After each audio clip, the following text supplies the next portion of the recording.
Sweet one, yo. Said I'm in the mood. Strong one, I'm in the mood. Yo, I'm in the mood to bust 2 foot and groove. Said I'm off to the moon.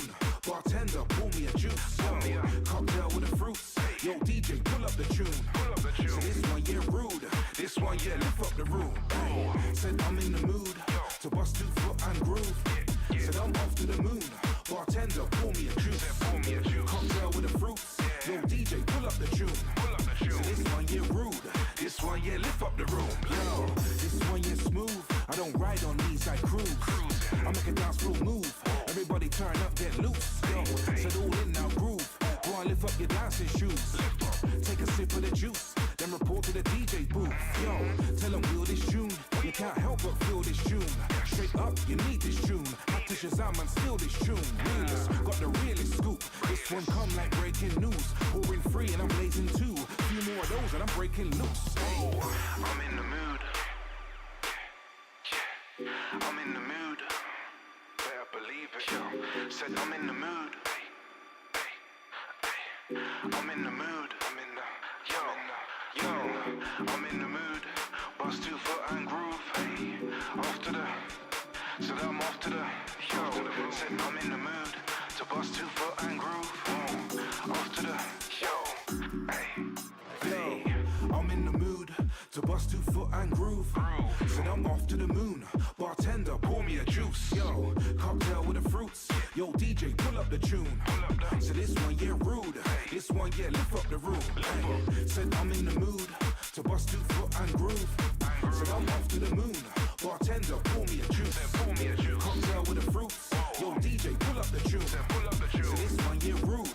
This one, yeah, lift up the room. Yo, I'm in the mood. I got the feeling. DJ wheeling. This one's beating. From the ground floor up to the ceiling. Good vibration, speakers leaking. Yeah, system bumping. Larger phantom. This one jumping. From LA back to the UK. This one straight up damaging function. Yo, make no assumptions. Told you top floor down to the dungeon. Big vibes in abundance. And we got style and flow by the hundreds. Yo, big buds in a bundle. Yeah, I got these ones straight from jungle. See, I'm done being humble. I'm about to make this venue rumble. I'm in the mood. Yes, I'm in the mood. Yo, said I'm in the mood. I'm in the mood. Yo, lift up. Baby, won't you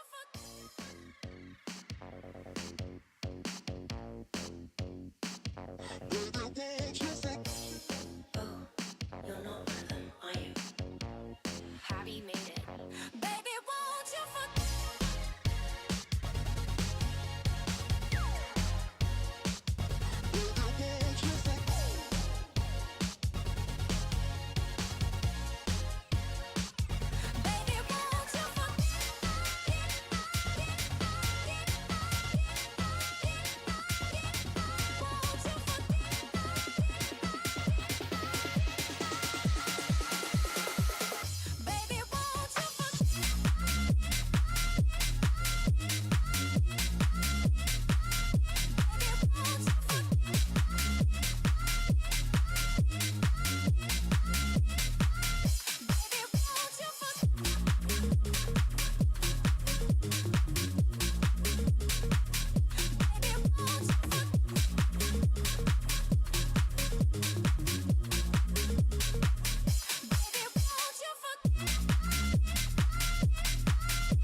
After Ali plays Phoenix, he's about to do a meet and greet, but I've nabbed him for our own meet and greet first. First of all, what's it like to be here in London at FanFest?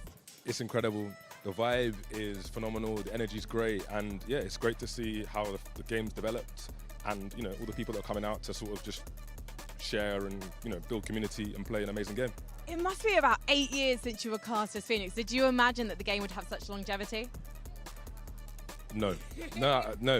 Yeah, so all of this is a surprise, and it's kind of, yeah, it's really warming because of there's so much going on, and I get to be, you know, part of this. So yeah, I'm very happy. I want to ask you about Champions Paris though, because you were such a huge part of that opening ceremony. When you were recording the films that they were playing, did you have any idea of the scale that was gonna happen on stage? No, is the honest answer.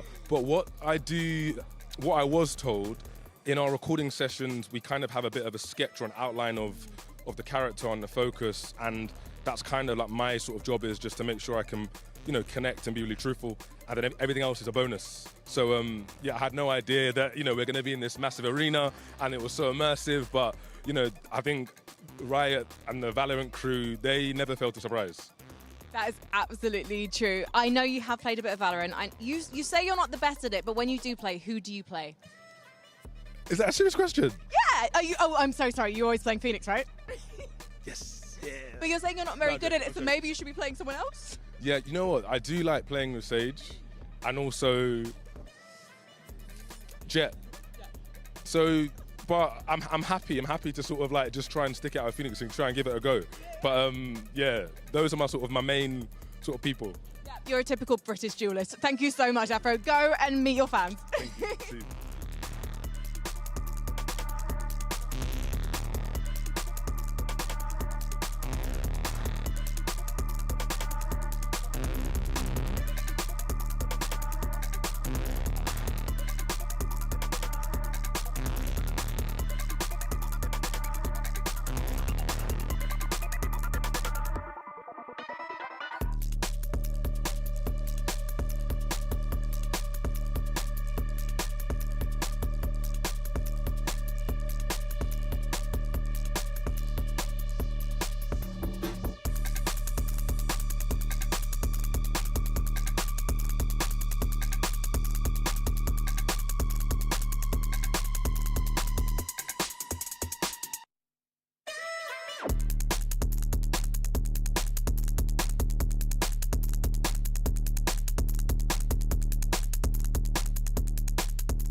This stream contains fast-flashing images that may affect viewers who are susceptible to photosensitive epilepsy and other photosensitivities.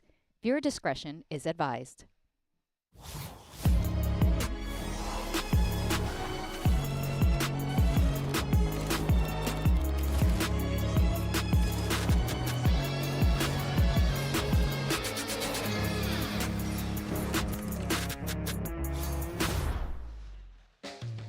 Today, former world champions will face off against an unlikely foe, a Latin American squad packed with rookies looking to complete the ultimate lower bracket run. Hello everyone and welcome to Masters London's lower bracket final. And of course, we're coming at you live from the Copper Box Arena right here in beautiful London, England. Ain't that right, everybody? Good to be in the house with you all here today. Of course, I'm Golden Boy, the very loud, bald man yelling at you right now. We got the GOAT with the brain. It's Mimi, one of the greatest coaches of all time. It's Minnie. We're going to be, oh yeah, give it up for Minnie, everyone. Come on. I mean, Fnatic fans, hello. Show up for your boy. Muchas gracias. Thank you so much. All right, now, folks, we started with 12 teams in this competition, but now we're down to only 3. And here it is, the last 3 teams still standing. And today, it's the last hopes for both the CN and Americas regions, because we have Edward Gaming facing off against Leviathan, and then the winner will move on to tomorrow's final to face off against W Gaming HyperX, waiting to see who is going to hoist that crown over their head. But as always, let's start with our Mastercard fan poll. Make sure you get your phones out so you can scan the QR code, because today in our lower bracket final, you know what the subject is going to be, guys. It's super simple. Just scan the dang thing. Let us know who you think's moving on to face off against HyperX tomorrow. Make sure you use those hashtags VALORANT Masters as well as VCT. We'll share those results in a bit. And the fans are coming out. We apparently have a packed house here today, so fans should be rolling in little by little. It's going to be a good time. I'm excited. London, England, how you feeling today? Mimi, do you think that was adequate? Do you think we got what we needed? I think they could do a little better. Minnie, what about you? I think they do a lot better. We could do a little bit better, right? I said London, England, let me hear you! Exactly. That's exactly what we want to hear. Make sure you guys carry that energy with you all day long. And here's the good news. It's not just hot inside of this venue. It's hype out there as well. We got Frankie over at the Fan Fest. What you got? I'm here at FanFest. The crowd is cheering me on because I'm a one-woman army. I'm going to defuse the spike. Come with me, cameraman James. So I've got to press this button. It's going to time 7 seconds after I press the button again, and then I've got to try and hit it. And if I don't, then apparently FanFest will be over because the spike will have detonated. So, in 3, 2, 1. Okay. Oh no, sorry, I have to press it again. Great. Okay, guys, cheer me on now, please. Okay. 1, 2, 3, 4, 5, 6, 7. Oh no! 7:41. I'm so sorry, guys. It's time to go home. It's no longer safe to be here. I'm so sorry. I ruined FanFest for everyone today, but apparently it's still standing, so why don't you come and join us in London? We just brought her on board the team, and she already just blowing stuff up. Unbelievable, Frankie. No, seriously, guys, if you want to go check out the Fan Fest, it's right outside. If you're here in the venue, it's pretty dope. Check it out. Get a pint, chill out. You already know what the deal is. Let's go ahead, though, talk about this matchup at hand and get right into it. Why don't we find out where we're playing, right? What maps, what picks, what bands? Let's find out. Hello and welcome, guys. Let's do the map veto for EDG versus Leviathan. It's gonna be best of 5, and EDG has the higher seed, so they will pick their side. Team B. Alright, EDG picks Team B, which means Leviathan is banning first. We ban Breeze. Breeze is banned. And what is your map ban? Ascent. Ascent is also banned. Now Leviathan is picking their side. Map. Haven. Alright, Haven is picked. And what's the side for Haven, please? Attack. Attack. And EDG picking their map. We pick Pearl. Pearl is picked. And the side for Pearl, please, Leviathan.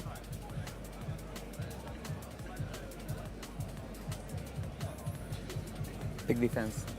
Alright, defense. And Leviathan picks. Split. Split is picked. The side for Split, please.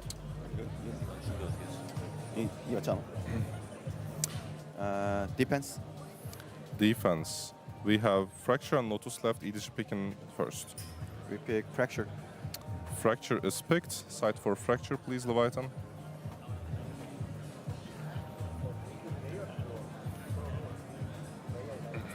Attack. Attack is picked, and EDG is picking the side on Lotus, which is the cider map. Defense.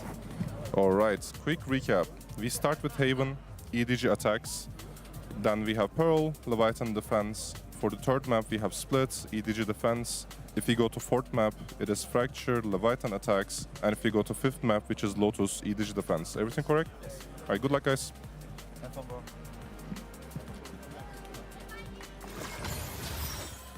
It's not surprising the way that this map veto went with both teams having a permaban, but I think the permas they have fall in the favor of EDG, getting to ban away that Ascent, which has been one of LEV's absolute best maps this tournament. And for Leviathan, I'm a little disappointed to see them so hard committing to having Breeze as a perma.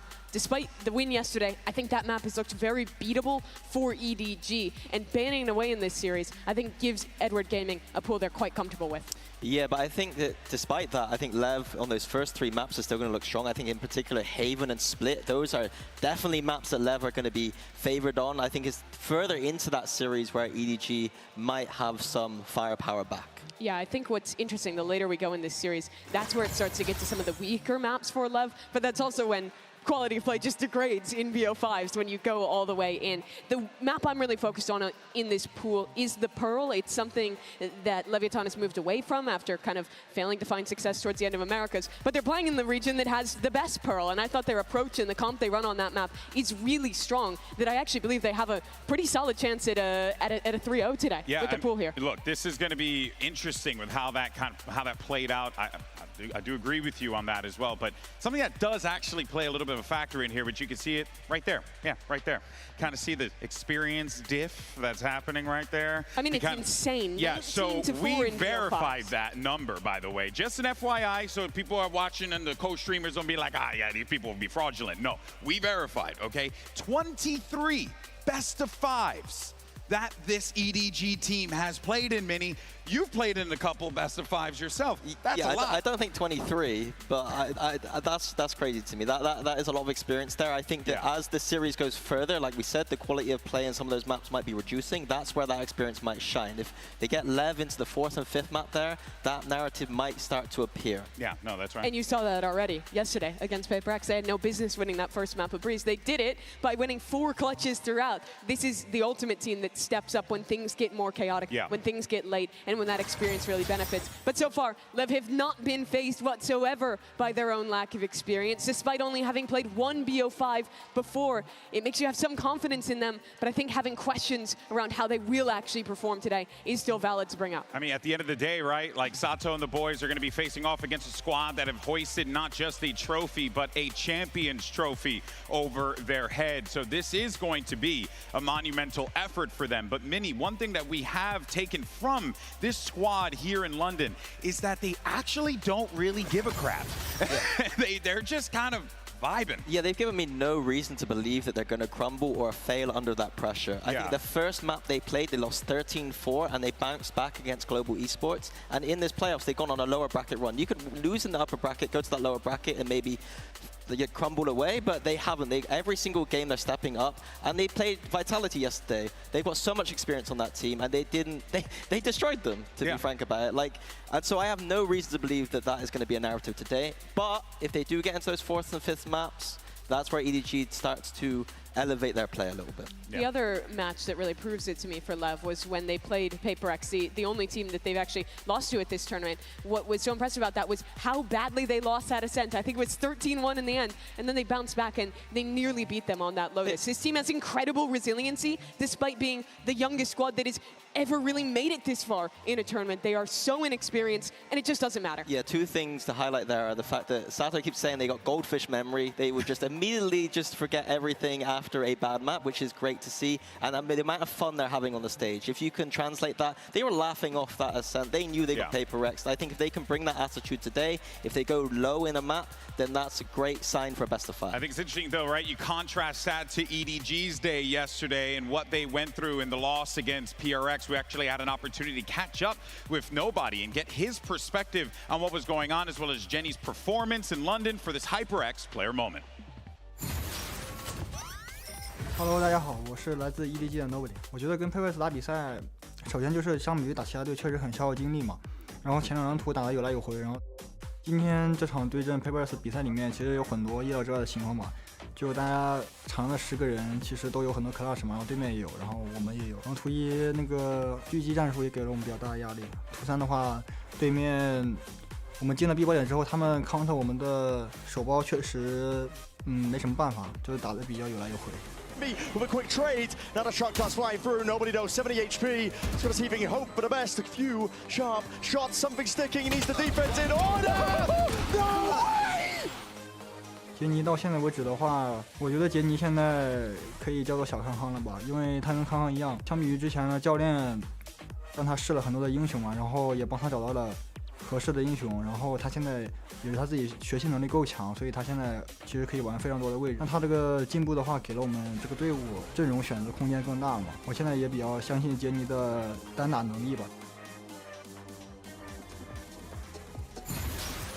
All right, now reflecting on EDG's journey at this point, they've taken down some great teams to get here, right? But they have been showing some signs of weakness based on what we saw in the HyperX game, Mimi, based on just the little things, right, that we kind of picked up. Actually, one of those things was the pistol rounds, as a matter of fact. It was kind of alarming to see EDG really struggle to be able to get those critical rounds on the board. Yeah, they've had a 28% pistol round win rate at this tournament so far, which is pretty much the lowest out there. But I think what's so impressive is that they've won despite that, and despite what I think has been some kind of poor approaches to some of their defensive theory. Fracture is a great example for me, where normally you see the best teams pushing through on flanks to try and play their retakes. Here you watch an EDG who is almost always trying to rotate through spawn against a composition that has so many tools to stop that, and there's problems manifesting on this Breeze as well, Minnie. Yeah, they don't even play middle on Breeze at all. They play the same setup over and over. 2 on B, 3 on A. We saw HyperX just running up mid with something, just picking that apart every time. I think that given that this meta is a double duelist meta,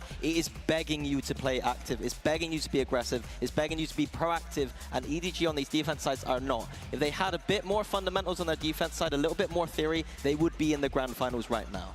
They should have won, honestly, this game yesterday against HyperX, despite these issues we're bringing up, despite some of the defensive failings, the pistol round loss. They are still the team to have taken a map off HyperX, to have played them closer than anyone else at this tournament so far. That is a testament to the experience, to the skill of these players, to how they rise to the big games. It's not an issue of this team being bad because they've made these mistakes, but that they're so close to being the best team in this tournament in spite of that. Yeah, I think that's the frustrating thing for me. Like, the things they can control, the strategy side of things, the things that I love to break down. I can see this team has the skill, they have the experience here, but those just little fine-tunings could make this team win several trophies. Let's be honest, when you're playing at this level and the competition is as good as it's been here, right, it's those small mistakes. That's going to be the thing that is the do or die for you, right? And in the instance of EDG, it certainly was something that, you know, did hurt them in the end, but it's a fantastic team that's surely going to look to try and improve that as we get ready for this lower bracket final. But for more on EDG, let's actually hear from Smoggy, see what he has to say.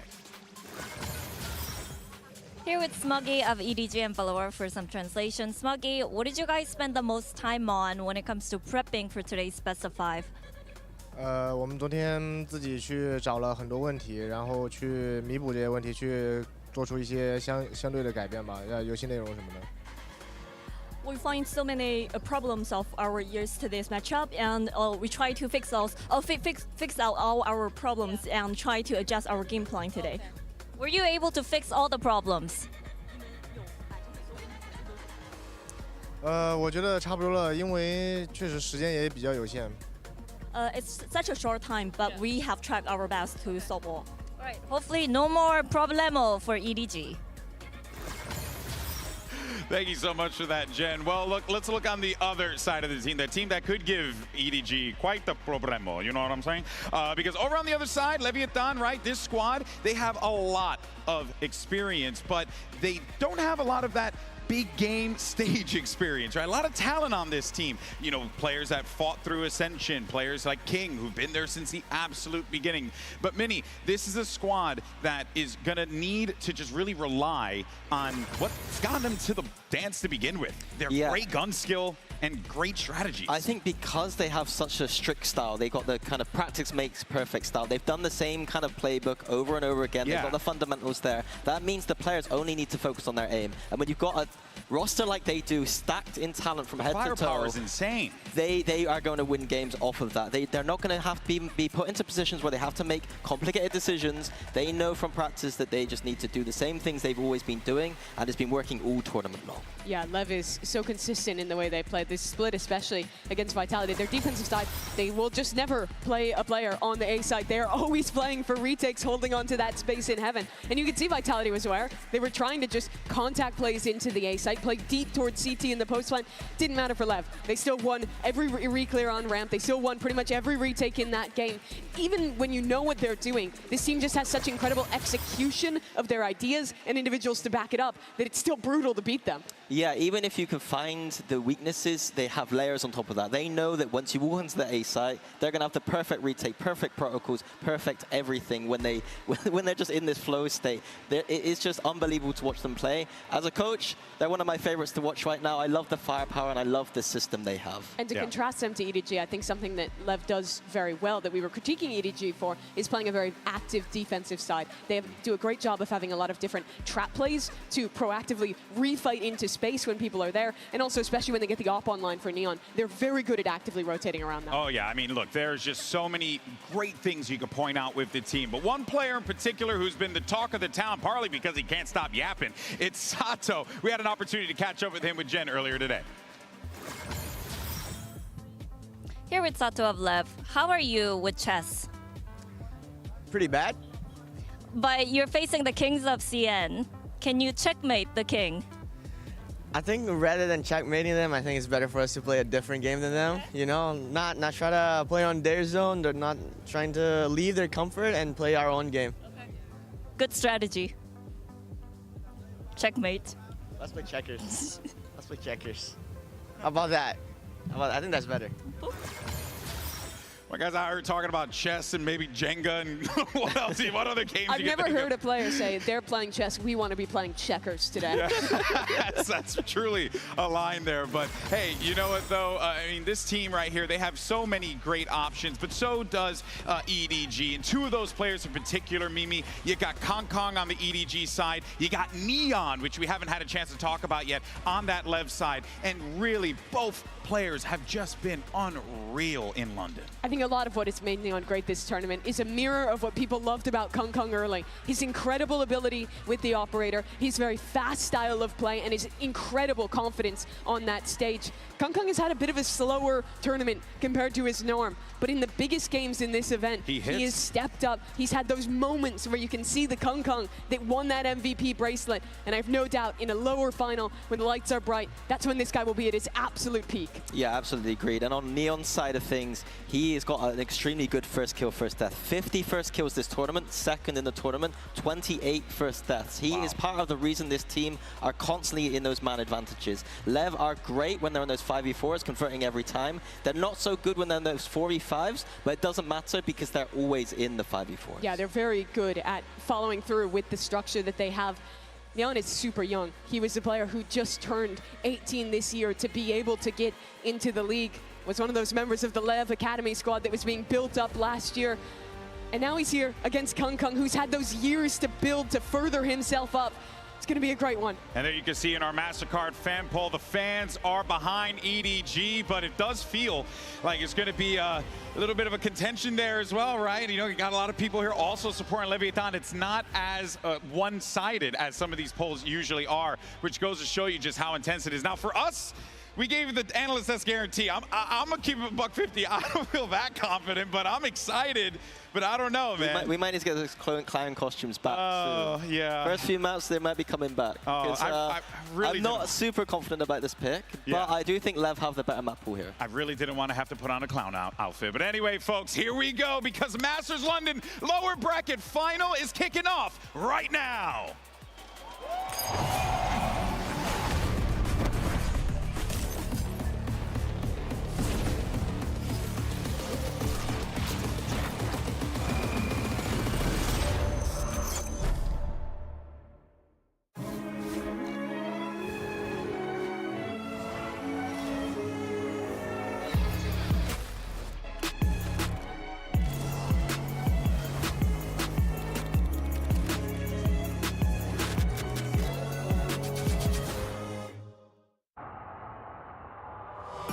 The protagonists march on a minimum podium finish with their eyes set firmly on another trophy. 上次在曼谷的时候，我们也是进入了3强，但是因为那个时候版本的原因嘛，然后大家状态可能对于游戏理解的都不是很好。但是这一次我们不会让机会溜走。It's in his hands here. Nobody not feeling like it's a safe place at all. The squeeze being applied. Kang! Oh my God, he's hunting for at last. Straggling player. The movement. The bullets. My God. I am the best. De verdade, tipo, vamos trabalhando faz muito tempo, isso que estamos fazendo agora, então é algo que nós queríamos muito, ter esse resultado. E vai ser o primeiro de muitos, então nós queremos ter uma run histórica e ganhar tudo que nós conseguimos. 有人说我们实验赛区在世界上举步维艰。At the moment, it is looking rough out here for China. 然后我说我们推翻了这一切，然后现在也证明了我们还没有老。我觉得利维坦就是大家所熟知的青春风暴嘛。我觉得他们打到现在为止，就只有 HyperX 让他们尝到了苦头嘛。但是你们还没有见过康康的狙击枪。Então, nós estamos muito felizes de poder enfrentar a EDG. Todos dentro desse time são como nomes já muito grandes, mas alguém que eu já olho faz muito tempo é o Kankan. Então, para mim, é uma motivação poder enfrentar a ele e aprender dele. We're definitely in one of our best forms. Each match we're gonna keep evolving. My boys might be young, but they're explosive. Watch out. 虽然你叫 King， 但是你没有你自己的王冠。A crown doesn't depict a king. The people do. Let them decide.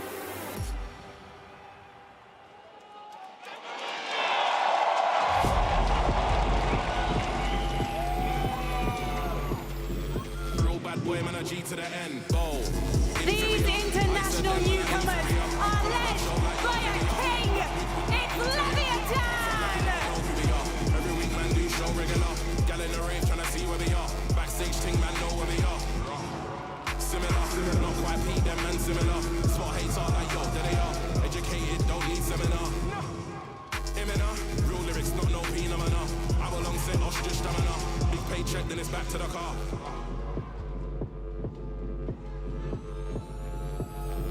They're a phoenix rising, ready to burn their enemies. It's EDG!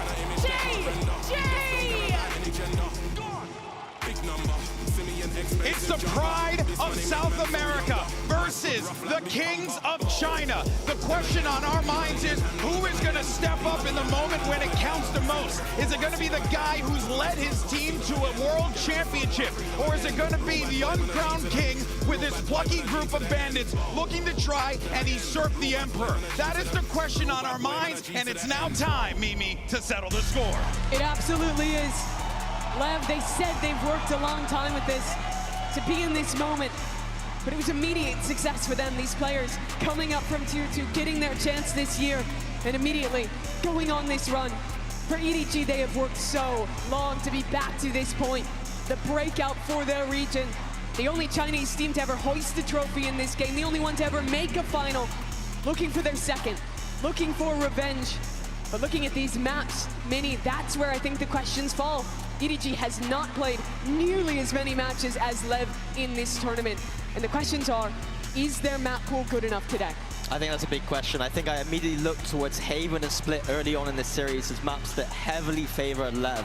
But it's Pearl, Fracture, and Lotus where things are a bit more messy, I'd say. A bit more 50-50. I think that overall, you saw my predictions. I have LEV on this because I think they have those slight favored maps in this pool. Haven and Split. Yeah, and really too, I mean, when you look at it, there's a possibility that Leviathan, you know, they get that comfort. They come off to a hot start in map 1, Mimi. You know, you look at Pearl, and if Sato kind of gets to do what he wants to do, I mean, look at this guy. The crowd loves him. He's taking it in, which is exactly what he needs to do here, because he's about to go out there and light up the server, and he knows it too. But on the other side, Mimi, he's got to contend with some juggernauts in EDG. Sato reminds me a lot of watching Kong Kong at his first big tournament. Real talk, real talk. It feels a lot like the same thing, like just that energy, the way he's acting on stage, the way he's playing with the crowd. It is parallel how this feels. You can tell a player's special when they walk onto a stage at one of their first tournaments and they're standing up, they're giving it to their opponent, they're reveling in the crowd, not shying away from it. That's what both these players have, what they've both shown But Kangkang's done it before, done it on a higher level. He hasn't had to show that level yet at this tournament. But you expect greatness in an elimination match like this. Yeah, exactly. I think a podium finish is respectable for both these teams. A third place is great, but they need to strike while the iron is hot. I know in their souls that the grand final is what they want, to build their legacies. LEV, on the one hand, not being in a grand final before, and EDG chasing that second one. Both these teams have memories of losing in this spot. For EDG, it was after lifting their trophy. The next tournament in Bangkok. Yep. A disappointing third place finish, far below their expectations. And it was really the same for LEV. King, the only man to have gotten close. But it was heartbreak for him in a lower final in Korea. The tournament that EDG went on to win for Owner. His run all the way back with Crew ended early as well. Yep. It's been 3 years since a South American team has made a grand final. That's right. They want it so damn bad. It's going to be intense. The stories between these players, the journeys they've taken, but you're seeing the agents get locked in. I'm drawn to Neon, man. I want to see what he's going to be doing on that chamber mini. And then, of course, Sato. Look for that explosiveness on the Phoenix. But, of course, EDG, you got Kangkang on that Neon as well. Yeah, he swapped over from that Waylay. We had some criticisms of that Waylay pick before. They weren't running any of the trap plays at all. The defense side was not proactive. I hope that when EDG switched over to that defense, we're seeing a lot more explosivity, a lot more proactivity. That has been their weakness this tournament so far. I want to see an EDG coming in with answers Sydney on top. Once he gets that online, he's a beast on defense. London, England! It's time for your best of 5. Make some noise as we send it over to your casters who better to call the freaking action. It's Brent and Sideshow. Let's get to it then. It is a lower bracket final here in the Cobblebox Arena between two foes that are hungry for a chance to earn their spot in the grand finals. For EDG, it's a chance to get revenge, honestly. They were just dispelled down to this lower bracket, but on the other side, you got this Leviathan squad, hungry, full of rookies, willing to go that extra mile, willing to strike while the iron is hot to see if they can take it all the bloody way. There's a big difference in experience between these two rosters. LEV at the beginning, at the start of that hero's journey. These players only just taking their first steps onto stages like this, plunging into the deep end, taking on the Titans, HyperX, EDG. EDG, those protagonists of the Valorant story, looking to write that second chapter. Their theory on Haven is really odd. Yeah, we're seeing it now. There's going to be definite questions about how the map pool is going to be tested for EDG, despite the fact that they are more experienced in best of 5s. They've been in tons of them regionally. 19-4 all time, I believe, is the record. Spike though catching that first contact. The stun's going to be a little bit better here. Spike. Oh, he's just tearing them apart. Door slam shut. Garage is off. Limits entirely. It's up to Smoggy and Jenny. Contact plays here. You're gonna have to look for a couple of kills to go their way. It's about the best idea they could have gone for. Boombot to make it feel like they're coming through that C garage entrance and looking to sneak into window. Pressure's going to be on blows here, but he's good with the Sheriff usually. This form has usually been quite good, at least the last game, and already head ripped off. They know where Smoggy is now. Tapping away, whittling him to pieces. And a pistol around here for Leviathan. And that's an example of LEV's trap play setups that they're going to have on defense so often. They are a very tactic-driven team. They've got a bait-and-switch setup. Somebody breaks that first Trailblazer, and Kangkang just doesn't think for a moment that Spike is here. One enemy remaining. It looks like it's just a solo player in Garage. Not the case at all. Now listen. Listen, listen. Someone check where Pansy is. She entered the building. We'll be getting into it soon enough. I'll get some information as well to find out what's going on, but... Yeah, a little take pause to begin as LEV take up their first pistol. Sato was breathing in the energy of this moment before he sat down. They are going to be aura farming to a ridiculous degree, Sato and Kangkang, in this game. I think it's a very scary prospect when you have a player like Sato. He's so young to a stage this big, but he is just basking in the presence. Doesn't matter that there's a lot of the teams, a lot of this crowd are going to be leaning over towards the EDG side of things. Just the sheer experience he's been relishing, and he was smiling the whole time. No sign of nerves on him whatsoever. I think EDG actually got their first First little glimpse of what it would be like playing against the crowd when they were up against HyperX. It was still split. I mean, the EDG fans have been coming out in force, but I do expect that most people are going to be rooting for EDG. We've got some LEV fans in the building, though. They are a very lovable team. I think it's very easy to root for both of these squads. Yeah. And I'm expecting the game to be explosive. You've got shooters. EDG proved it against HyperX that they can hang even in games where they should have no right. The resilience was no question here, but we are getting straight back into the action. Short and sweet. It's the way we like the tech pauses.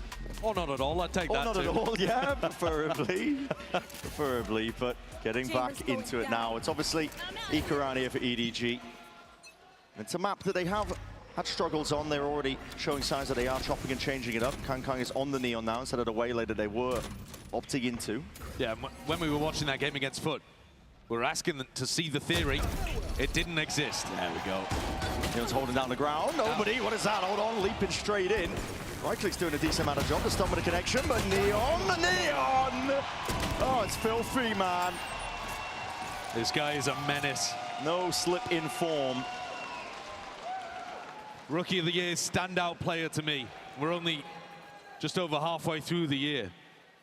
And he didn't even arrive at the very beginning of it. No.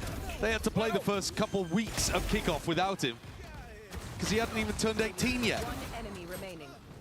A phenom. Could do it on every agent you put him on. Yeah, he's been worth the wait. That works. Gone from strength to strength, and they've been putting him on a multitude of roles too. He's been having to do it. Basically all here, but EDG finally with some rifles in their hands. Get to see what they can do with some real firepower. There's two judges on the other side, though. Spike and King. Gonna be threats. King loves playing close to the smoke. This is gonna test EDG's ideas, their ways of being able to get through these difficult spots. Oh, he's all the way forward here. King, though, is gonna be cut up onto the angle, but now the judge in hand. Hold on, hold on! Oh! Spike! He's going for even more, man! Relentless! Chichu was panicked there, but he gets the job done in the end, and they cut out blows, leaving it down to Neon in a 1v3. Only a Sheriff, 8 bullets in the headhunter to supplement. It was chaotic, but EDG came through. The off-angle of Jenny is watching for the guns, knew exactly what the game plan would be. The way that they dealt with King is what made the difference to me. King's holding close inside of this smoke, and you get the Neon sliding through, and then Jenny spamming in. Yeah. So Kangkang just happy to put his body on the line. Man, Shishu would have felt a little bit silly if he'd lost that one. Oh, hello. Hey, up. Another tech pause. No. Broken leg. No, we're good. We're good. We're good. I think it's an important element, though, that EDG were able to get past that. Lev. Okay, here we go. Shock darts early. A little bit of chip damage here. Hearing a lot of noise cues now, be getting attacked up, so Blows is going to have to retreat back and away, but he's being squeezed here on either side. There's no safety. There's a starting, potentially get dead at the anchor position that could be played for. All up and over, though, but he's going to be vacating. Evacuating out now, the A site open. EDG can go for this plant down, but a sight line over towards Heaven. Neon, he's hunting for it. Might catch a glimpse of Smoggy before he's even ready for it, and there it is. Top of the box. Drops back, and it's a shot that does go wide, and Smoggy punishes the bullet to the dome. Great shot. Certainly is. His post-plant positions. Darts. Oh, he missed the slide. Hey up. Might need to be dealt with here. Sada's already taken out Smoggy. Dangerous tidings, but now they're going to be funneling all the way out. Still ready for it. EDG very well versed in terms of how to play this one. You understand how LEV want to play their retakes, flooding out of Heaven. Well, they also just messed up the retake pathing entirely. I mean, Neon misses the first shot and Smoggy hits a great counter. That's all excellent. But then Spike is supposed to land on the window ledge and slide through to default inside that smoke that King's prepared. You see the retake from these teams all the time, and Spike doesn't jump up on the ledge. Yeah. So he just slides inside Heaven. They completely cooked the retake that they were going for. And EDG get a freebie. That's a great shot, though. Yeah, there it is. There he is, sliding around. Out. Where is it? EDG will feel pretty confident about going and hitting the A site if that's the level of LEV's retakes.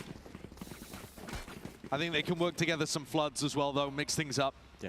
But without the Omen in the composition and no paranoia, it is a little bit more difficult to play the A retake in such an explosive way. And speaking of which, Smoggy wants that C ult orb, which is going to allow Lev to control A lobby. But Smoggy really wants this to get his showstopper online. If you're running Raze on Haven, you've got to be trying to use the ults to secure rounds. Got to be, now the pressure's going to be on again. This split attempt all the way through Garage. Conceding control of it, King realizing you're going to have to give that one up.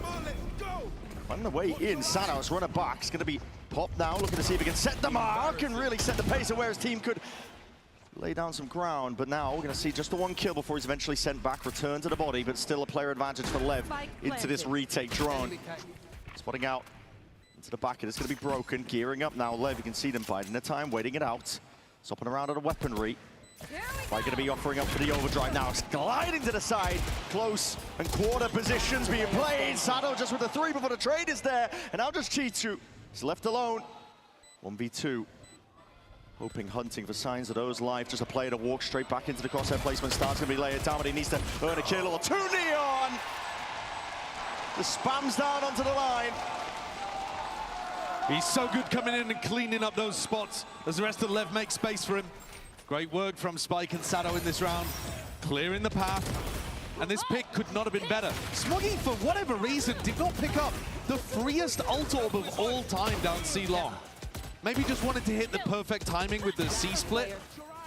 But because he did that, didn't have a showstopper to counter the Phoenix ult with and just had to sit on an angle and take a duel. Nevertheless, he'll be coming into the next one. And he's only got a stinger, which seems pretty clear to me that he's going to be entering with the showstopper instead. He's not going to be too worried. Neon's going to look to pick him off before he even gets a chance. High ground angle with the tour de force. There it is. Flash going to be dodged. Oh my goodness, Smoggy, how has he brought down Sato in the midst of all of this? I think he's just gone for a flash. Just out of double doors. Spam down, out of Seekers as well. Going to be putting out a pretty clear pitch over towards the seaside. Just a 1 moving towards it, and it's pointed over towards Garage. It's going to give peace of mind to EDG. They can make their way forwards, and critically at that, they've saved the showstopper. But King, hold on. Catching timing onto this, anticipating. Jenny just trying to activate at the wrong time. Yeah, I don't know what Jenny was doing on that timing. Smoggy, though, should be enormous in holding on to this post plant. Surely, you got to think with a showstopper, and there it is. It's finally great. What a great bait. Loose. Yeah, just with the fast lane brought up. Baits out the refight. Oh my! That's so clean. Protocols are nice, but a trademark layered down. A slow field is going to be causing a bit of concern. Still now gliding to the side. Timing and trading needs to be intact, and Lev was never in doubt. Usually going to be perfect for this squad. Fired up. And they are raring to go. This is a squad that has not slowed down from the Swiss stage to now. They found that hot form. The C retake ideas are beautiful. And Sato stuck around for a bit too long. But then the way that they bait out that showstopper, and Neon's on an angle where he can not only get the punish, but also escape even if he misses the shot. It is a perfect setup to bait a Raze ult, which you never see on Haven. No. His ideas that Lev are cooking on the fly. Zero hesitancy. They already know what the right play is to make. This looks like Blowers is going to be set up in a position to use his Hunter's Fury. There it is. If there is contact. Sailing overhead, there's plenty of players outside A lobby. Spike. There it is. Posted up, and there it is. Tags up on the multiple of them! Oh! Decimated! And dragged down to the grave. It's all up to Kung Kung. 45 health, though, not much to work with. Spike not even reclaimed. Spotting out what his players might be, but this is a net that is slowly encroaching, and there it is, 5-2. No breathing room. Leviatana not allowing anything at all. That tactic, Brent, is so sick. It utilizes the Astra pullback star. As they send in the recon, instead of full smoke, this one's a pullback. All of EDG are hiding inside of it, and so then the recon hits a full 5 players. A beautiful way of maximizing the value of that Hunter's Fury. Another set round, another tactic from the playbook, another reason why Lev are massively favored on this first map. That is the bread and butter of Leviathan. It's what paved the way for plenty of wins for them in the past. It's just that depth of the playbook. Coinbase win condition here for EDG. Genuinely, what can you do? I mean, this isn't something that you can anti-strat. This is something that you can see before, get to be Pearl. Ready for. Get to Pearl. Get to Pearl. For map 2, it's a best of 5. You do have plenty of opportunities, but that doesn't seem... No, I mean... Best of worlds for them. Listen, these games, they're marathons. They are not sprints. We've seen so many times before BO5s go away from the team that starts early. You need to have that stamina to be able to outlast. Yeah. And this is not a map that EDG are favored on. If we could see some nice ideas of how to utilize the double duelist, that would be great to see. Maybe Smoggy puts himself in some, aggressive positions. Maybe we see him pressure a lot of unusual areas with his boombot. I don't know. The comp is weird. It's a very strange idea that EDG have brought out on this map. But I think, importantly, the pressure is on LEV to actually look great in map 1, because this is the most favored they're going to be on any map in the pool. It's definitely true. The pace of play that they took to Vitality in that game the other day was just lights out. Seeing a similar start here. King, again, he's going to be pressured here, especially by Kang on the Neon. He's straight in there. Finally punching, knocking down the IGL. King going to be taking the back seat from this one. Sado with a flash up towards the top. That is a beautiful connection. Smoggy being cleaned up. Oh no, what is this? They waited out. The onus being on the EDG. And the game just comes to them. Leviathan. Now, 1v3 for nobody. Ice it away, he's looking to see if he can square up and find himself just a 1v1 fight with the drone. Makes it even less likely. Position scouted, it's a nasty shot to begin. But blows is good for the trade. And LEV showcase their variance in tempo. This one not a set retake. They don't want to allow EDG time to fall off the site because King is dead. That means no smokes for the retake. Instead, they flood, they pop. Sado's there. Sado and Spike push forwards. Chichu feels desperate to make a play. And Jenny, how many times have we seen him just wander into garage without his gun even out? EDG don't have a great grip on this. Even if the first idea works, the depth is really showing for LEV in map 1. It's going to be a half buy for EDG. The win con is that they get those big entries coming out from Kang and then extra aggression that individuals somehow power forward. Tough going though so far for EDG.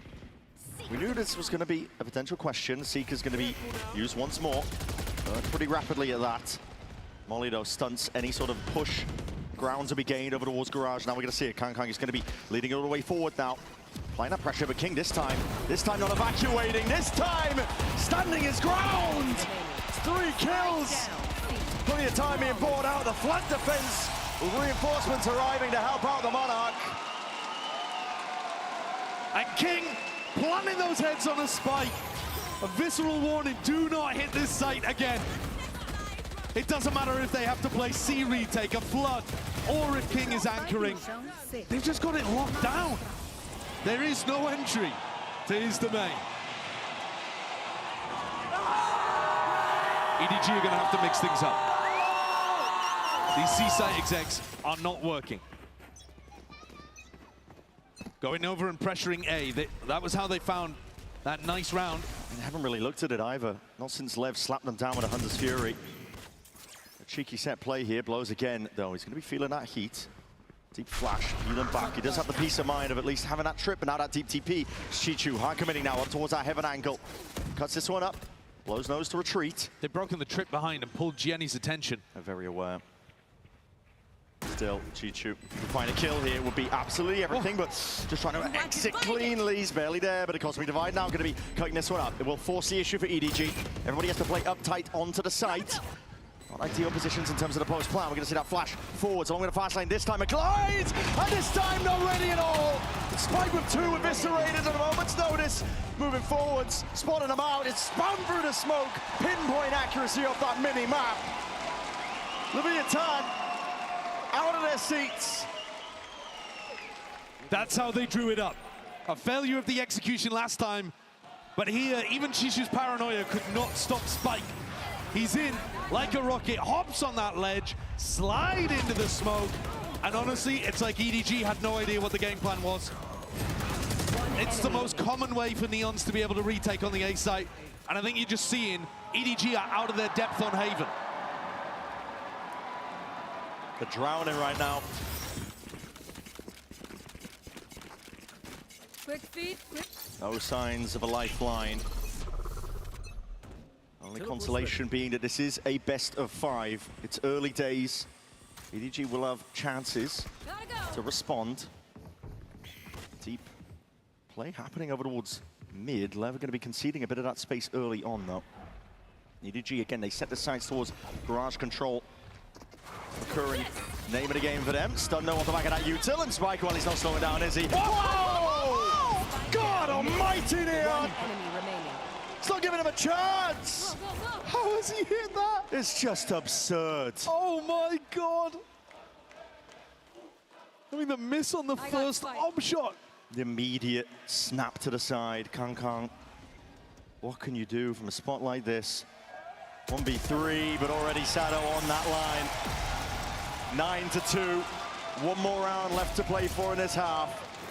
EDG's idea in this round was to try to lure them in. Lure them into the mid push, see if you can fight them.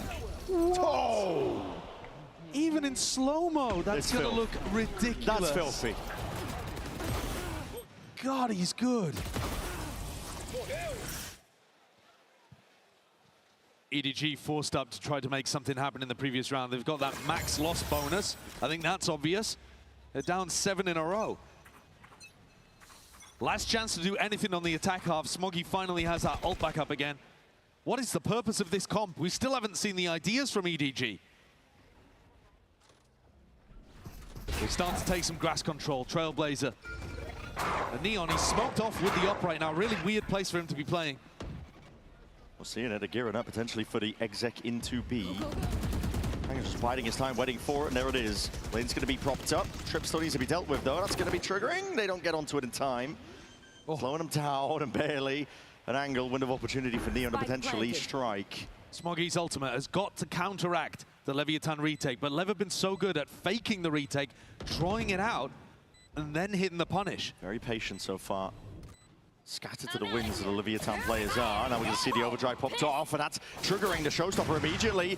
Bits and pieces, signs of util. Stun's going to be ricocheting off into the corner. And there's a connection. Nobody didn't have a choice. And the Raze ult wasted again. Move forwards now. Leon, he's just holding this one close, tight as anything, but now that smoking reveals the hand. Last two players now noted. Spammed and sprayed down Leviathan. Oh! In complete control. Almost beginning to end. This opening map pick of Haven has set Leviathan up with some phenomenal confidence. These players have been relishing the big stage, but had it been any other map in the pool, we would see a much more competitive opening. But the fact that they get to open on their most one-sided affair, aura farming. It really is. Basking in it. The roar of the crowd. It's an unreal start here for Leviathan. Absolutely best thing they could have possibly hoped for. For now, though, we're going to be sending it down to Frankie. She's standing by with Sliggy in a new up-and-coming co-stream. I'm sure it's a familiar face that we'll all probably recognize. I have squeezed in between Sliggy and my boss. It's Leo Farrier, aka the global head of VALORANT Esports. Leo, you finally made it to London, and just in time for a banger match. Oh yeah, we're here. We're happy. I'm also happy that we got to get this guy out of the house. So, you know, we're here. We're always happy to have Sliggy here. Is Leo behaving himself? Oh yeah, he's behaving himself. I was trying to get some leaks out, trying to ask about maps changing. It's giving me nothing. I was going to say, also, is he a little bit biased because we've got a load of Brazilians on stage? Yeah, he's trying to. I can see him throwing out a few fake cheers here and there. He's a little biased today, a little biased. Just a little bit. I mean, the storylines, Leo, though. The fact that we've got EDG rising again, PRX not wanting to go for second, again, trying to go for first, put Santiago behind them. And now, obviously, Leviathan as well, the 4 rookies and the King. What's been your favorite? Look, it's been awesome. I think, again, we've been blessed with one team from each league and the top 4. You know, that has happened many times, and here again, honestly, just Chinese teams doing well helps with the momentum going to Champions Shanghai, right? It gives them confidence. It helps that community get excited. And yeah, I mean, it's just, LEV's on the run. We're all in love with them. So good matches no matter what. Can you manage our expectations around Shanghai? Anything you can let slip? I can't leak anything, but I could tell you it's going to be completely insane because VALORANT is on fire in China right now. We're going all out, you know. Champs is always the moment when we pull all the stops, so it's going to be probably one of the best events we've done ever. I cannot wait. Guys, get back into Sliggy's stream. Thank you for letting me borrow him, okay, chat? Let's get back to the game.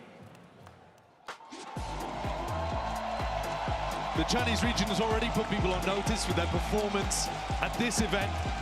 Outperforming Pacific, getting 2 teams in the playoffs, and EDG with a chance to be able to make another grand finals. The momentum would be insane heading into Shanghai. But at the moment, this map is probably not where that begins. Down 10-2, Leviathan just having fun out there. They really Absolutely outclassing them. Not feeling the nerves, the pressure of the stage whatsoever. Not as strong as the beginning as you could hope, and they're not too overzealous with it. They've shown good signs that they can temper in the middle of these rounds, take pauses in the right places, just like moments like this. Happy to contact all the way up, and now, as soon as the cam's going to be spotting it, that's when the Yuto flies forwards. Jenny, again, you're going to be tasked with one hell of a job here. There's no help coming, none at all. You're going to have to anchor against the might of Leviathan, and a Serpent waiting to gobble you up. Chip down, just one smoke to play around, and reinforcements finally arriving. This is it. Signs of life here from EDG, starting to float all the way back in, but they got to find some kills where that came from. Straight through the smoke, calling it coordination. It's good and online right now for EDG. Still forwards, lining up these players. Chip down to the bitter end. Oh, how does it go so wrong? The pack of EDG whittled down, chipped down, showing the toes in the dark at the end. And Lev, this first map, absolutely dominant. Jenny, unfortunately, does not look comfortable here. One enemy remaining. Completely overwhelmed by the defensive util. Shishu forced to throw that smoke for him to try to anchor around. An acute idea, but they're not even going for the force. They're down in a spot where they're giving their opponent 10 opportunities to close things out. And it's walking, wading straight out into the open, risky business. EDG. Hong in particular, I mean, you're going to feel like him as an individual potentially having to step up and be the hero for his team.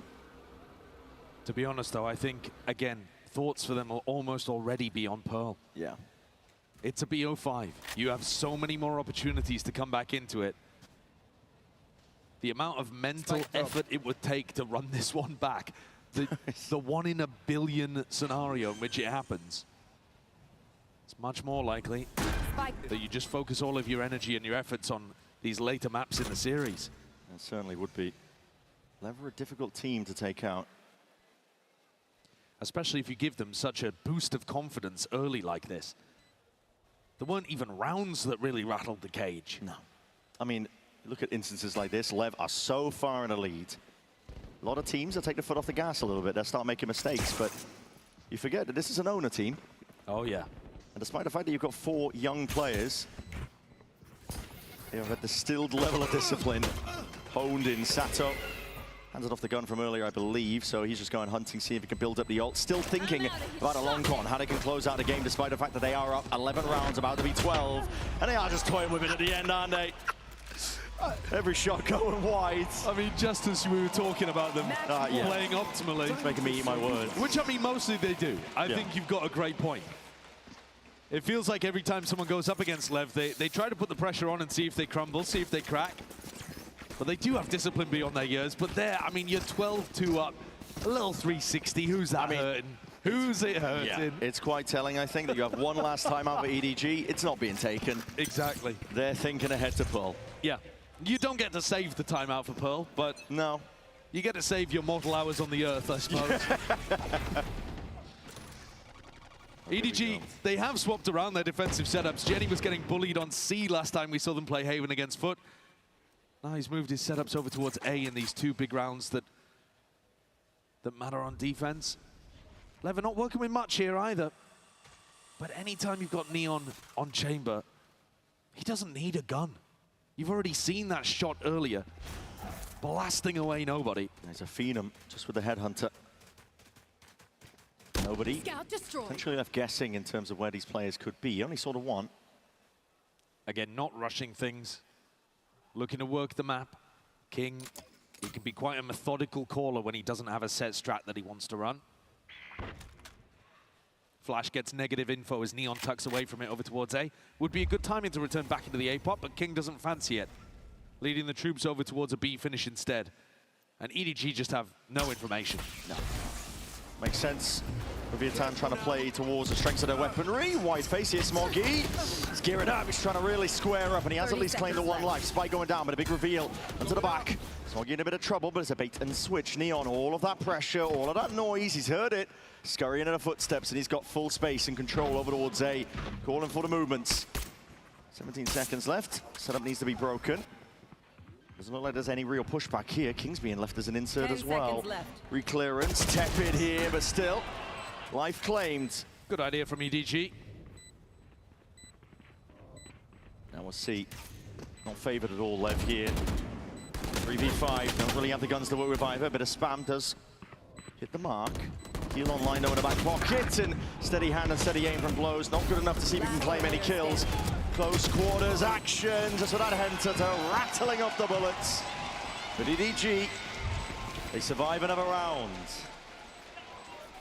Fending off a fairly weak bonus from Lev. 9 more chances to convert here on Haven. Smoggy going for a very aggressive approach to that. Looking to take the game into his own hands. If there were to hit the 1 in a billion, it would come from ridiculous individual moments. That, undeniable. But with Sado having a Phoenix ultimate in his back pocket here, ready for round 16. Could all be over in the blink of an eye. Neon with that attack side up. Exactly right. They've got the ult, they've got the gear. And Neon, nobody does not have the help of Jenny anymore. Oh, it's a deep flash, but I don't think it connected. He's going to take a peek. Crazy play. Crouching down. Seen him do this one in China. He's walking all the way up. Hold on, he's found it. Perfect opportunity. So nobody play for sure, but he's managed to find the goods, but potential to be punished here. Depends how deep he realizes these players may be. It's Sato already on it. A site now, there's what they're taking, but King's going to be plucked out of the picture. That was mid-Astro form. There's no smokes now to play around. You're going to see that offloaded early, but it's a walking one at that. Sato is not looking to give anything away. Creeping up onto the line, a bit of denial with a plan just from that nade. Sato's all the way forward, wall thrown out, but he's not got anything from it. It's good discipline. And a punish on the spike, one step further, blows. Does get a kill on the Smoggy, but a 2v3. Sheer shots down, blows are really going to step up to all of it. There was a chance. But EDG prevail. Another situation where they catch Lev in some uncomfortable positions, going for the solo playmaking. Nobody with quite a nice idea here, actually, against the way that these chamber teams like to control a lobby. Good understanding of the angles. Then, of course, you get that push down mid from Kung. Catches King. And you see the reaction there. Jump scared in the astral form. Yeah. 10 chances down to 8. And Lev on an eco. Half armor. Kung tagged up though. He does have that outlaw. Could feast here, absolutely. With Neon going down. It's a good first kill, but still pressure now mounting. Coming out through garage. You're gonna see Jenny attempting to help him outside. Swinging by Smoggy right there. Where it counts. That is a clean, almost clean sweep, just the one player falling. EDG stunting and stopping a bit of the momentum. And starting to build up a bit of confidence of their own. These players getting the feel of the game now. We've been waiting for Kung to come online at London. He's had his moments, he's had his rounds, but he hasn't had a match yet where he has just taken over. And he is completely capable of it. Always has been. Every version of EDG that's turned up to these events. And he's going to take his op over towards A-Long with Jenny in behind. Significant chance, but a slide to the side, just dodging a bullet. Kung worse for the wear as a result of it, but it has forced a pause into the step of them. Nobody, this is just... He's wild. What is going on? Seeker's not even pointing out the complete picture. He's barely out of there. He is one of my favorite players to watch. There's no one quite like him. South blind, all good. He's walking down C-Long. Yeah. I mean, caution to the wind at this point. You realize you have to take it one round at a time, and why not? But Neon Getting the grips of it. Style of play of EDG. Yeah, I mean, they've got to make hero plays because they're getting outmatched pound for pound in terms of the ideas, their teamwork. But nobody goes a little too far there, and that puts even more pressure on the rest of the pack. If Smoggy gets a kill, though, Showstopper online, there are chances. But surely Lev should be able to close this out. Deploying drone. Their advantage now, 40 seconds. Drone not broken. Chicho's going to be spotted out there, and that forces the paranoia out early. 34. Not much time to work with at all. Lev are just seeing if they can cut noise entirely, but now making their moves over towards this B site. Spike in the back pocket of blows. He's going to get down and get that plan online. And watch for King. Jenny being caught again on this route is a massive advantage now, and Lev surely should be sailing away into Pearl. Deep push, Sado not punished. Spike's got his back. Smoggy, he's got to do it all. It would have to be a 1v5. One for the ult, but he's not even being given the opportunity of a kill. Stun is good with the connection. Ult's online, but that wrap around from Neon. Wraps it all up, sends us all the way to Pearl. Absolute dominance from Lev. The most one-sided map that you should see in the series, but that will give a lot of confidence to this Americas team. We're going to be stepping away, of course. Up next, GP and the analyst desk, breaking it all down. Do not go anywhere. You don't want to miss it. It's a lower bracket final.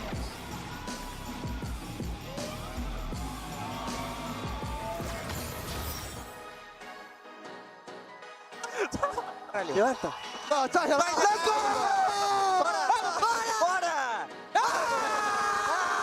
Let's go!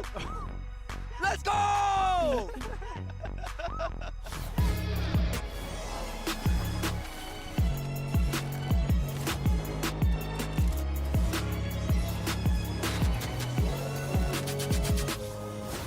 Tired of off-season blues once Champs is over? Fear not, because Valorant is coming to the Esports Nations Cup, where players split from their clubs and compete for national pride. Will EMEA turn every round into a chess match? Is Brazil about to turn every map into ranked? Will Team USA Ego peak every single angle? The final event of the year is not to be missed. Esports Nations Cup 2026. See you in November. Here we go again.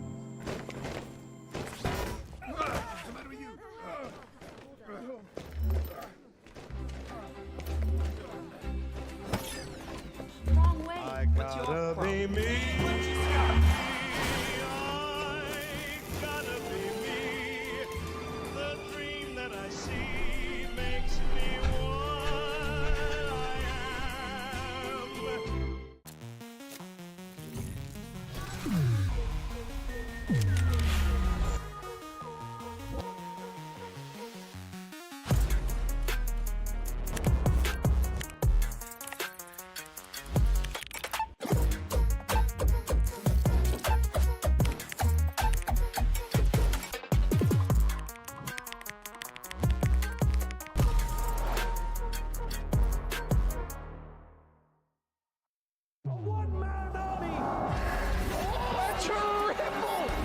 He's hunting down that title! The time to write the next chapter in the esports history books is finally here. And they fold it in his hands yet again! Steps up to the plate, and he could knock this one out of the park! Now they shall be engraved alongside the greats!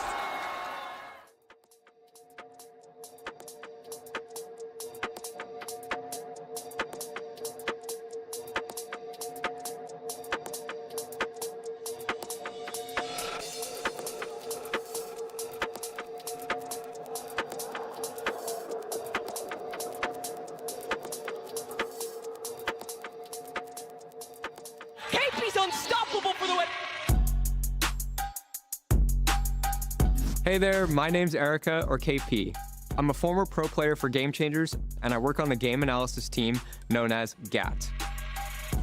We work with the game designers to playtest and provide feedback on the health and tuning of the game. We're brought in super early into the design process for many different pieces of content, including agents, maps, modes, and skins. For agents, we'll work with the designers throughout the development process to help them meet specific gameplay goals. And as development progresses, we'll focus on each ability's tuning and balance. An example of this is with Mix's M-Pulse grenade. At first, M-Pulse only had one charge, but we did a lot of testing and discussing to see how we can make 2 charges work. Flashing high, flashing high. There was some concern around how many you could throw back to back, but we helped tune a lot of the health and duration to make sure it was fair. Once the content is wrapping up, we assess the risk it will pose to the game and prepare fast follow-ups with the design team. As GAT, we pulse check any shifts in the meta from ranked all the way to VCT. We're always looking out for feedback on social media and gauging how the content feels in our own matches. And it's definitely not just GAT and design doing this alone. We're supported by a really robust data ecosystem and work closely with our PM and insights teams throughout the whole process. Have a deeper fluff? So while our playtests and player instincts are important, there are also a ton of people and data points helping us evaluate how the game is performing and where we should make adjustments next. Player stand. It's still struck.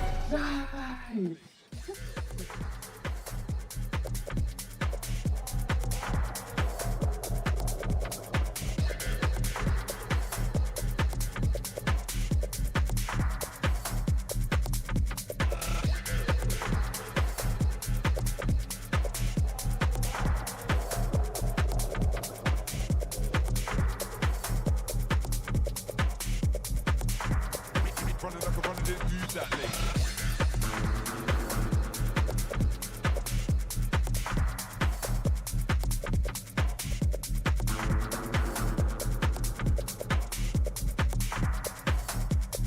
Running like a runner, didn't.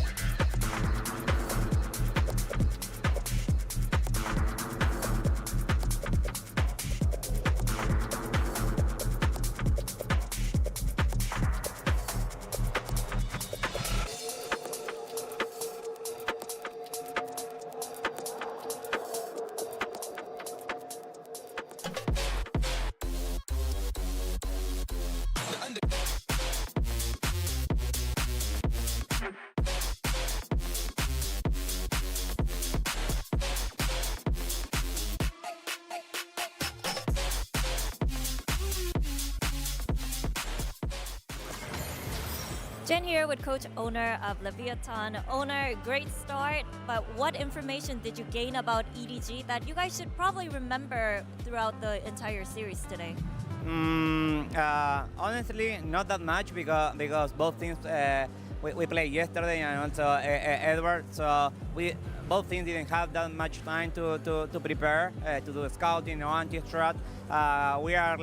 We have like a small read on them. I can't reveal. Maybe if you ask the same question at the end of the series, maybe I can explain more. But yeah, we have like some details that they like to do that we are like adapting, and the plan is like doing well. Thank you for your insights, Owner. Oh, I think if you're a Leviathan fan, the plan is going quite well indeed, Coach Owner. A 13-5 win for the South American roster.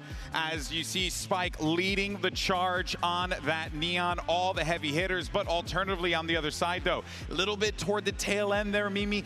EDG trying to get a couple of those rounds, but at that point, the gulf was just so wide. Leviathan, they were just running away with it. This game was ended in the first half, and I think while we focused a lot on the tactics of LEV, what they did great in this was having an awesome approach to their strategy. In particular, how they were shutting down the C splits that we saw EDG going for repeatedly. They had really good approaches of how to aggressively re-clear space in Garage and play into these C retakes, and that's what led them to run away with this first half. I actually like EDG's initial game plan of doing the C splits though. On left side, there was no Omen paranoia, and the weak side was generally on the C side of the map. I think EDG fumbled a little bit in those post plants personally, not taking the backside control and letting LEV flood in with those great retakes. Yeah, their approach to these retakes was certainly on point. In particular, rounds I'm remembering is the 2 times where this Raze rocket was online in the post plant. LEV did a really good job of baiting it out. Here it was sending that first kind of wave of the slide and the drone to pressure, and then Neon's just waiting with the ult to kill. Later on, it was a Neon ult popped in the next round with that Raze ult online to bait it out. This team is very patient, and measured in the way that they approach these retakes, and the execution was just sublime here. Something I do want to just kind of touch on real quick, Minnie, you said that they were allowing them a lot of opportunities to get through the back line. How was that happening? What were EDG not doing? What could they have done, I guess, to ensure that they at least did something to prevent that? On the C side of the map, it's about getting that backside control before planting. And simply put, it's just the duelists going up forward for that space. It looked like they had a game plan of like not going for that space, which I disagree with completely. I think it's very fundamental Haven theory to have that backside control, to make sure you got those crossfires in and disrupt that retake when it's coming in. Yeah, no, it always felt like Leviathan had free reign, and you're so right on that, of course. So there's more to talk about with Leviathan. Let's go ahead and take a look at our HyperX reflex moment of the matchup, because this is another one of those plays where, you know, Minnie, your names are killing me over here. A evil cat.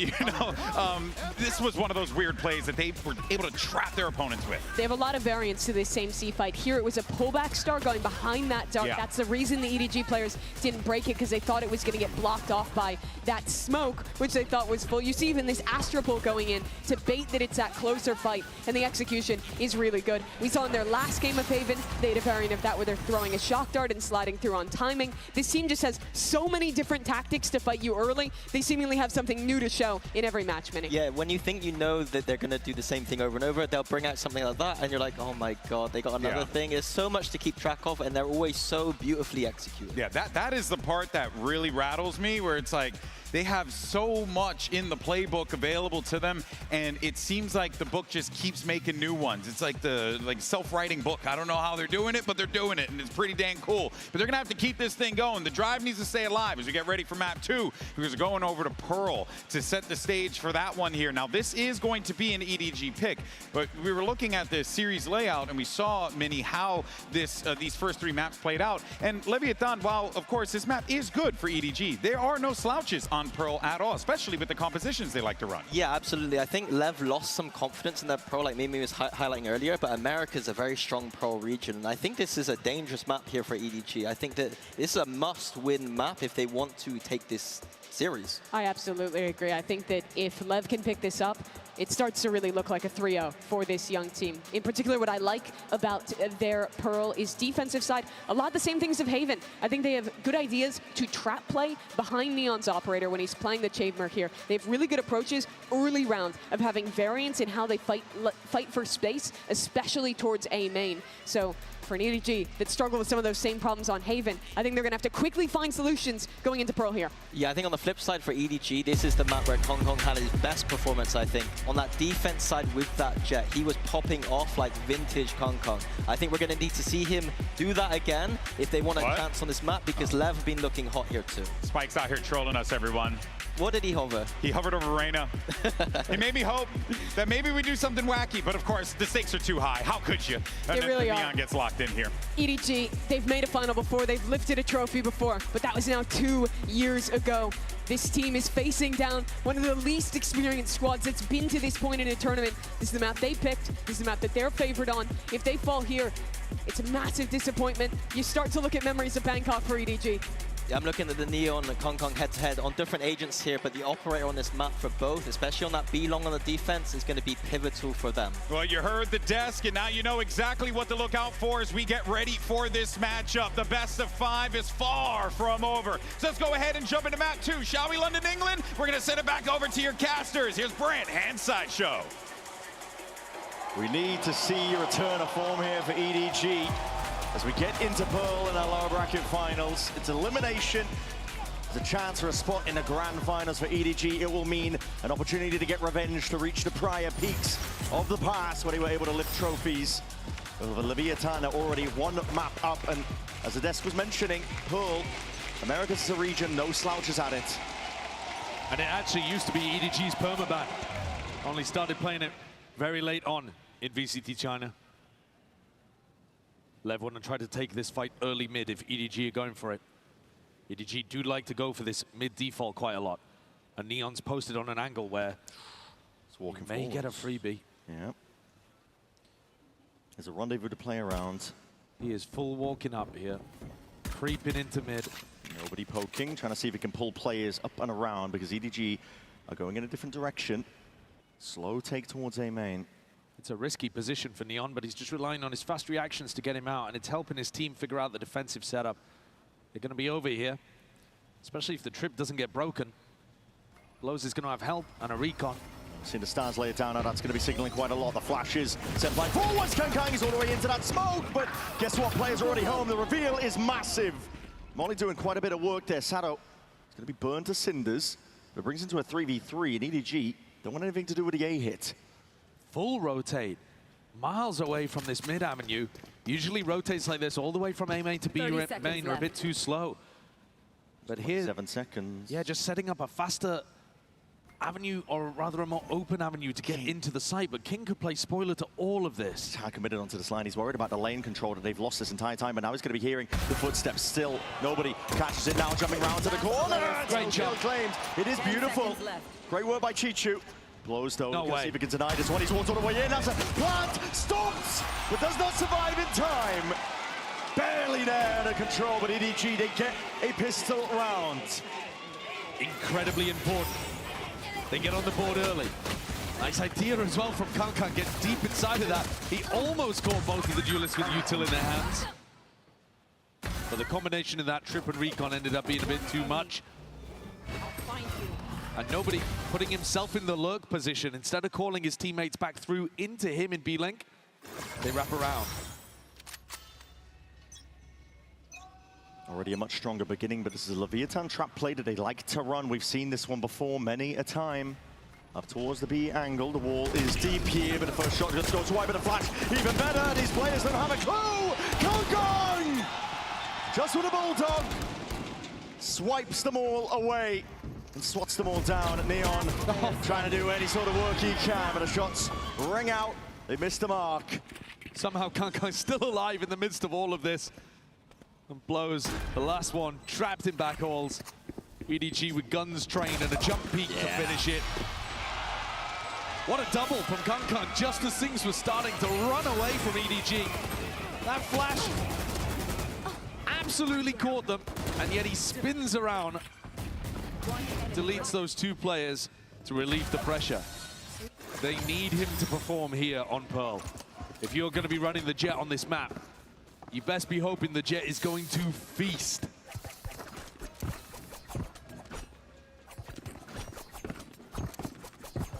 Bonus round here for EDG. A lot of danger to it. Managed to bring a lot of the Bulldogs forwards, one of the rifles. They've been playing a very cautious game so far on their attack. Never very all in. Contacting as much as they possibly can, but as the Prowler is going to be broken, flash around the corner. Tight connection there, still running all the way forwards. This is nobody basically taking point. This guy's running with util out into his hands. Of driving a dash over to the back, blows, accounts for it. Little shot in the dark there, straight into the smoke. It does remove Kong Kong. Calling again for the rotations. Chichu finding all this space over towards B.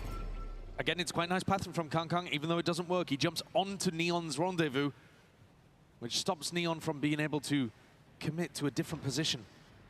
King having a wander, stepping forwards, taking that risk, even though they're in a player advantage with rifles. I just spotted one player, that's a spike drop down. Has to be reclaimed here by Jenny.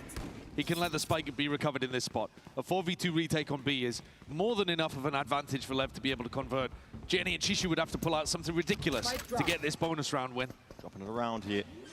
Jenny with the gun. He's going to be guarding Chichu's back. That will be down, you're right. They're going to have to do something ridiculous here. A lot is asked of Jenny consistently on this squad. He is the danger man. He's the one with the bulldog. The molly is good, pushing them back and away. LEV usually going to be disciplined here. The util going to be raining out, waiting, biding the time. Hold on, the reposition is good. Spike chopped down, taken out by the bulldog, and an upgrade. It's going to be reclaimed. Jenny ISO in his fights beautifully. Still, Chichu has fallen. There's still a 1v2. It is all going to be on Jenny now. Dodging the flash. Nice fight taken. Tap onto the defuse. Kings hoping to see if he can pull him way out. The King with the composure wins the round out. It's a great try from Jenny, though. Way better than what he was able to do on Haven. He just looks so much more comfortable on every other map in the pool. He's been massive for EDG. And he's just made that bonus round very expensive for Leviathan to deal with. Considering that was a 4v2, and they knew exactly where both the EDG players were going to be as the spike went down, Jenny did such a good job there of slipping into the fast lane and making himself a problem. He really did. He's put them all on light armor, blows with the Guardian, Neon just working with a Headhunter. He's actually done a great job for EDG to keep this momentum going. Here for round 4. Similar start once more. No noise at all here until they walk all the way up.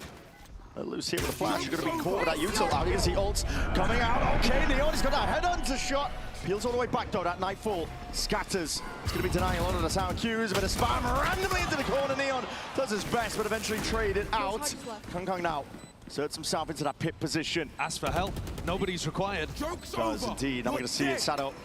Turn of the tide, looking to see if he can make his own mark. Able to run it back forwards. It is visually taken out, but not before. Nobody goes down. 2v3 now. Chichu Smoggy. Smoggy with that cut up close position over towards default. He's hoping he won't be cleared, unaccounted for. Slight misstep and mistake. The molly sails up and over, but time's starting to tick. Here in the jump up, and that is a beautiful kill to be found. 1v1 now, brought to him once more. King denied! A second chance at the clutch. So Chichu. They're going to need Chichu to stand solid. That duo of Chichu and Jenny have been, I think, the two most important pillars for the run that EDG have put together so far in London. And in back-to-back rounds, they are both required to both do the damage and then convert. And this is going to destroy Leviathan's hold of the economy and start out EDG with some great momentum. Their theory looks a lot better. Their ideas of the way that LEV are playing look a lot better. And they're scrapping through in these close scenarios. Exactly the opening we needed to see from EDG. Getting battered on Haven. They're answering back nicely in their own way. Even the maps that EDG are marginally favored on, LEV is still good. Like the map pool advantage, you've heard the devs talk about it. It does just seem a bit deeper from LEV, but if EDG can come out with some strong performances in crucial rounds like we've seen so far on Pearl, it'll give them a lot of confidence to be able to perform, be able to win. Their game against HyperX, it just felt like they were never down, never out. No. It's an unbelievable level of resilience being shown by EDG. They know that they're good for it. They've done it before. There's a level of self-belief when you know that you are capable rather than just believe that you are capable. And both of these teams are in very different positions. 30 seconds left. See an open A site here. It's going to be a plant down with no problems. Deep control over towards backside. It's taken up. These post-plant positions are something that Mini was critical of on Haven. I think the theory is going to be a lot better on Pearl. You see them get into this deep setup over towards Secret. Where are you? Nobody, again, the loose player that gets to float around. Yeah. Spawning signs alive now, but that stun's going to be a connection, and the flash is even better. Hold on, Spike was the danger player. Gun is reclaimed. Sanado eventually brought down into that 1v3. Potential chances with the damage done, but EDG, they maintain it and take that 4-1 lead in this map.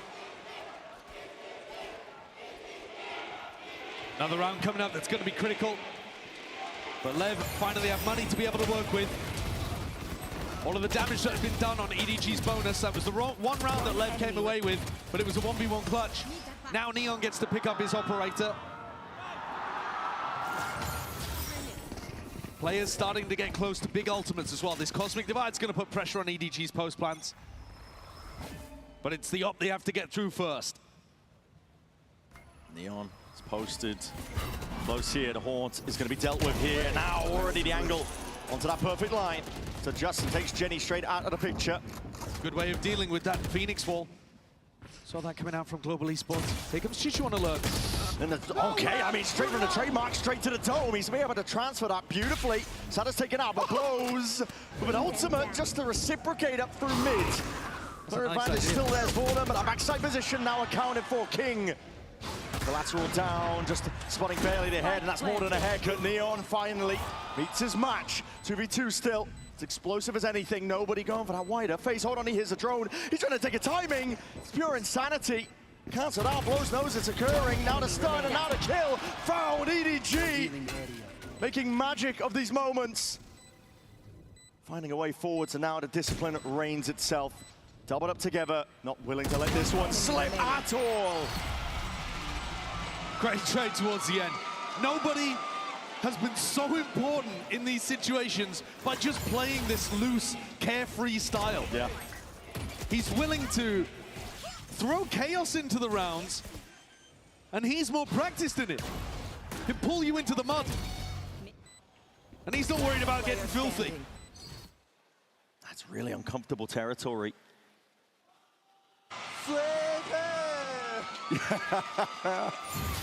LEV are going to take a tech timeout here to try to wonder how they can adjust their setups to stop this chaos from happening. It was a nice idea with the Hunter's Fury and Spike's pressure, but it's the post-plant aggression that's really catching them off guard right now.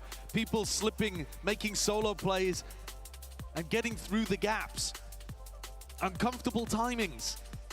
The kind of thing that was throwing HyperX even off their game.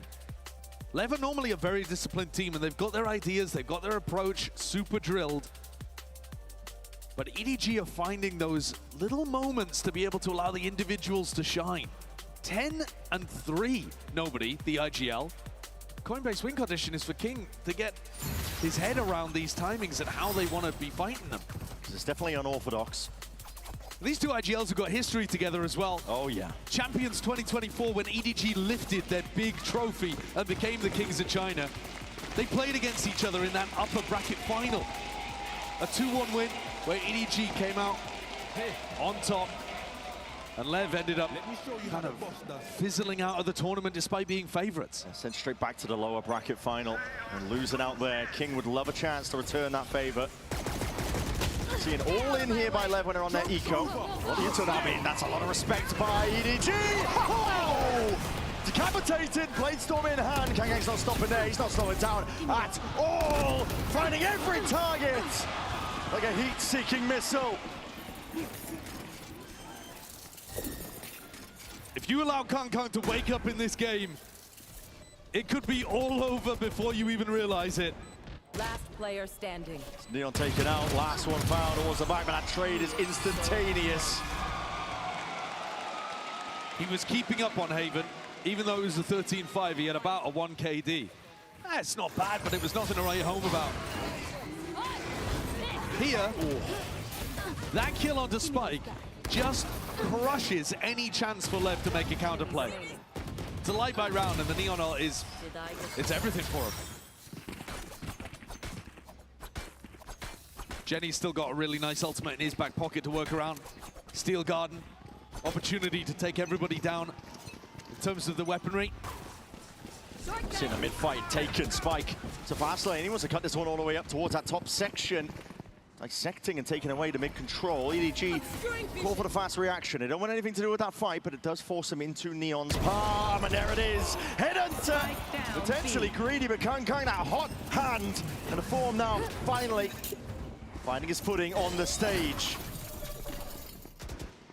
Players being inserted though, King off the back of all of that one, and still he has found the kill. Chopping them up now with the rifle spam. The plan has been denied. Deep as the drone, looking for hunting out these remaining players. Nobody, he's way out to the open, but it might not matter, still King's there. It's the swing of that pressure. First round in a long while that LEV were able to get. Honor in the tag timeout seems to have just said to them, don't worry about controlling the aggression, hit them with your own aggro. Get more aggressive, more up in their face. Force EDG to play to your tempo. This round was utterly controlled by LEV. Phoenix ult off the rim, mid-pressure with the Neon, and they funneled EDG, shepherded them straight into their operator. How many set ideas like that do LEV have, though? Might be running the same one back, but slowly for now. Prowler sees it. This is a molly potentially for the rendezvous position, but this is already Sato squaring up, taking a fight forwards. Spike went down earlier. Mad pressure on this mid-default. Really EDG is. really struggling to hold on the last couple of rounds. Player disadvantage once more. You are dividing King vision. Just a jiggle, poking, prodding, sees the util that's going to be sent flying forwards, and it does signal quite a lot. calling for the team to back him up. Plant down. Getting in a prime position to use a steel guard and potentially take it one step further. That's exactly the plan. Ult's now going to be popped off. Walking even further past this one. Cosmic Divide going to be pushed past and beyond. Nobody making sure to clear out most of the side, but they've got one in their back pocket. Goes both ways at that. Drone going to be broken before he gets that tag on. Line, forcing the fight forwards. And a flash on top of it. Sado already trying to bait out the fight. OMEN about it, but already that high ground angle. Full fruition. Leviathan happy to wait it out and play that full retake. And this time EDG couldn't find that little avenue to slip the gap. They threaded the needle into spawn in previous rounds when they were down players on a B post plan. But here, despite being in the 3v4, they just had to take more passive setups. One enemy remaining. Didn't feel confident in pushing through their own Cosmic Divide, their own setup. And so LEV get to play their game. That tag time out from Owner has made all the difference. I think at some point here we need to see EDG respond with one of their own. The coach battle between Autumn and Owner, they are massively different coaches. Yeah. It's an interesting one. Big juxtaposition because of Autumn. Multiple finals appearances, a trophy lift in his cabinet, but Owner, none of the trophies, but a lot of consistency. That's what you get out of him all the time. And Neon, flash to push him off that line. Very close. Yeah, very close indeed. The shot's just whistling past. This one, but they need to deal with more this util. Again, the volley sails up and overhead. Sees alongside it. It's a full-on util dump. It's all about weathering the storm. Shots forwards. Neon, though, with a peak. He's already taken out Smoggy. Cloudburst just to buy some respite, but it doesn't cover the ankle. Neon is just unleashed. No stopping this guy. Finally, Kankan puts a bullet to the brain, but there is not enough to go around. So Leviathan again coming at them. Fast, loose, aggression being the name of the game. Remember the name Neon. You're going to be watching him on stages like this for many years in the future. He has instantly leapt onto the global stage, performed just as well as he was in Americas, and taking rounds like this by the scruff of the neck.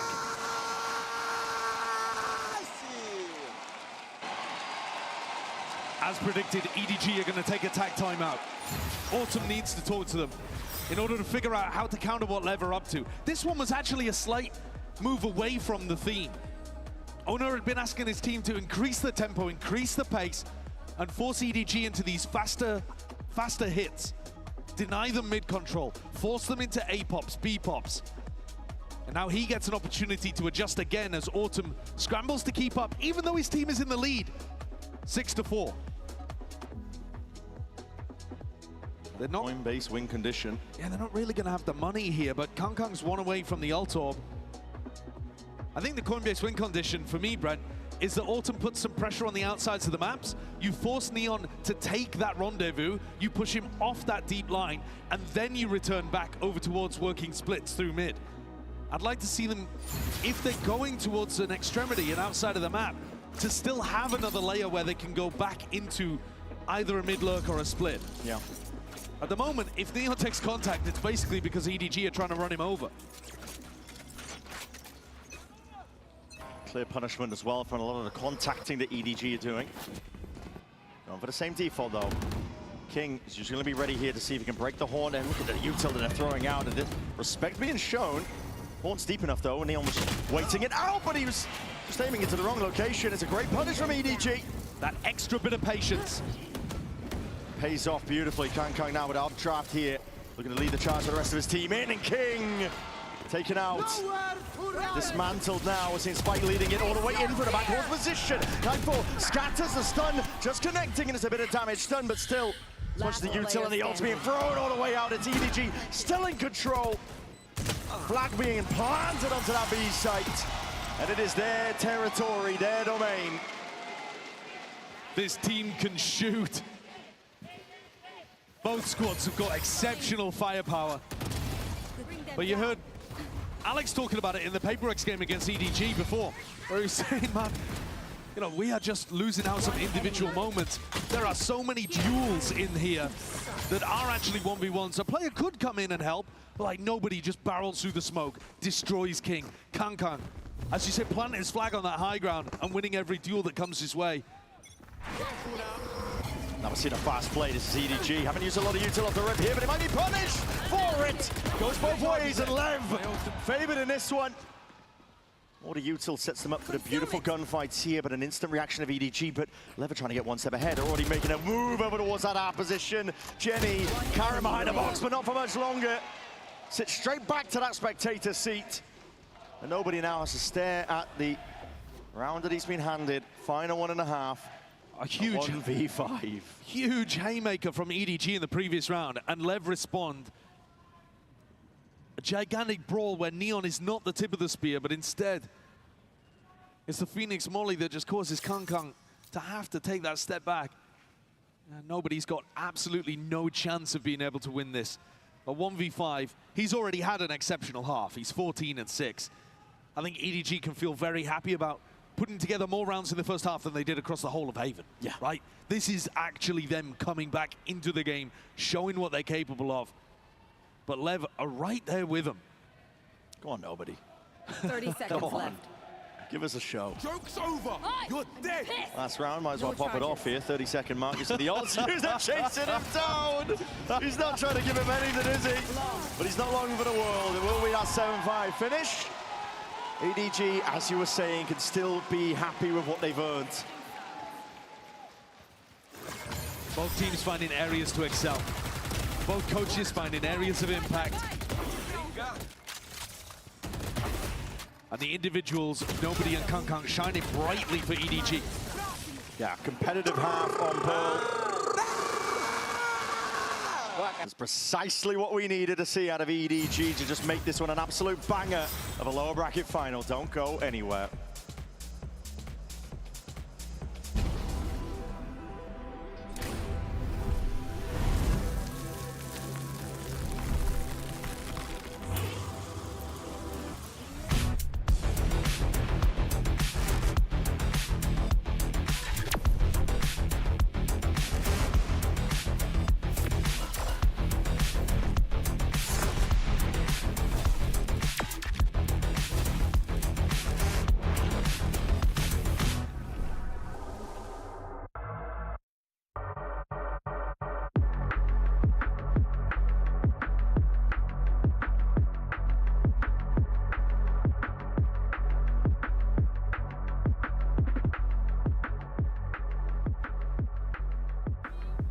Here with Chichu of EDG. Chichu, you know how it feels to have that crazy momentum and a lot of confidence. You've been there yourselves.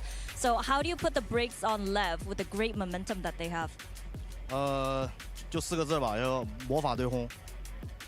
I think it will be a match of clutch of heavy hitters. Okay. Right. So clutch. Clutch.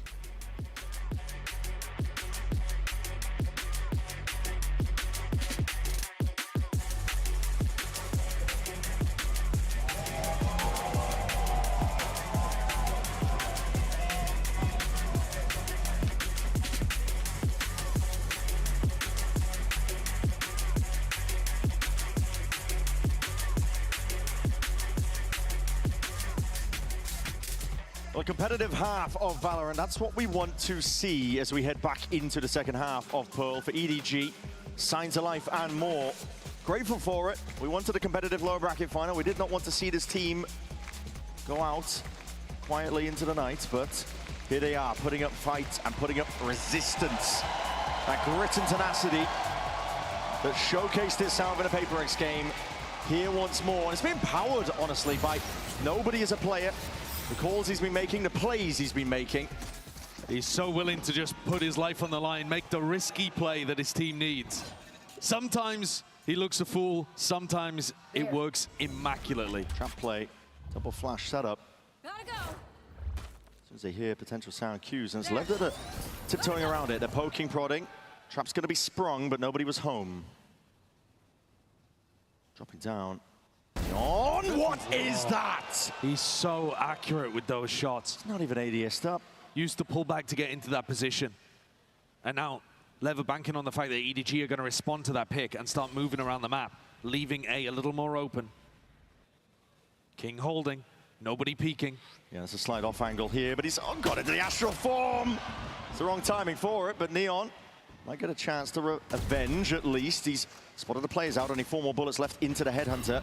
He's gonna have one hell of a time, but he just sidesteps it. For now, the Yuto coming his way, crouched up, surely not long. He still managed to find a kill, there's no chance. Before the trade comes through, but that's a plant into backside control. Right reaction here from Leviathan, flipping the sight. A really good decision on that one. They've still got a molly, they've still got 2 shocks and a stun to play with. Lev contacting through to A with these 3 players. They're in a good position here. They certainly are. Pack mentality though from EDG. No splitting up, just want to take the fight together. They've seen where that plant is. Util cycling through. Molly's going to be the first point of contact. Sado's still there. Damage being done, but he's being pressured. The flash though. Oh, he's good for it. Stun ricochets. Chichu forward. Chichu! Oh my! Almost a chance. God, you see it written all over Sato's face. 10 HP made the difference there. Between Lev picking up a round that they were expected to come through with, and Chishu putting on one of the plays of the match. Got to see that again. How is this even close to possible? That is almost absolute brilliance. You can't give players the quality of EDG any chance at all. Leviathan though, they're going to be securing up that pistol round.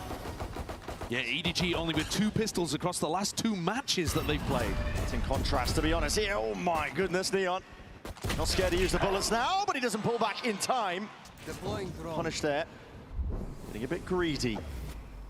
It's a good kill here for EDG.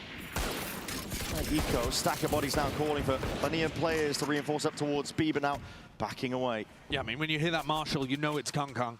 I wouldn't want a piece of that. And King's taking this space over towards A. He's just walked in and backfilled the spots that Neon took. Nobody. Walkabouts again. Sky does not have a tether in terms of where he plays. Obviously, an eco round is going to be even more risks being taken, and he's just saw it. Yep, signs alive now, but biding his time, might be punished for it. He's done a lot of damage. Chipping down a level opposition. Now down 2 players. EDG set up in a prime position to potentially win this one on the eco. Yeah, Lev were very greedy with their buy in this round. May end up getting punished for it.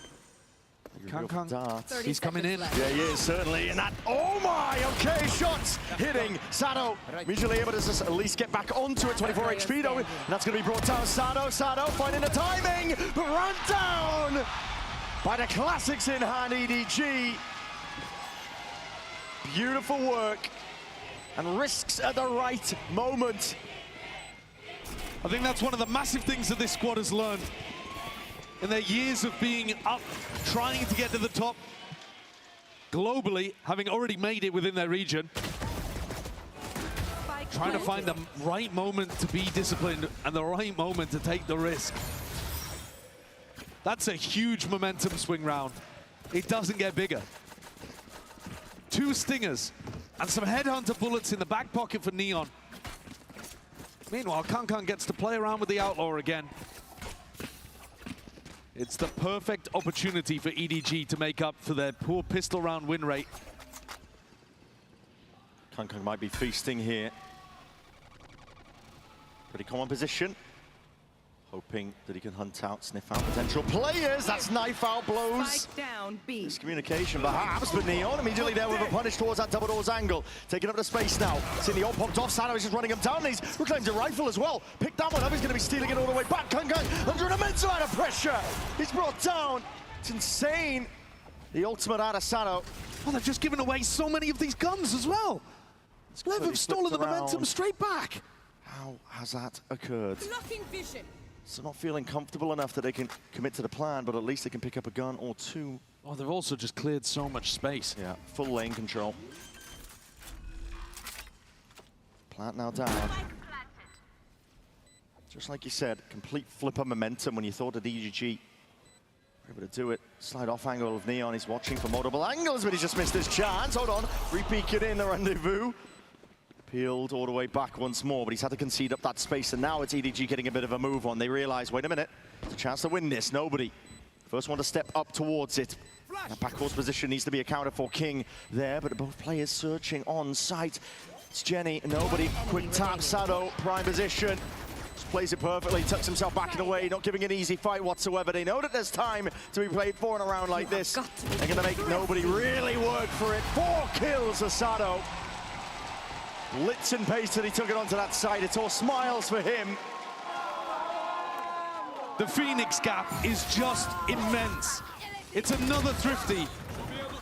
Neon picks up that kill across towards B-Link. Sato gets 2 inside of his ultimate, including Kong Kong, who really, I think, should have been able to do more even with the Outlaw in his hand.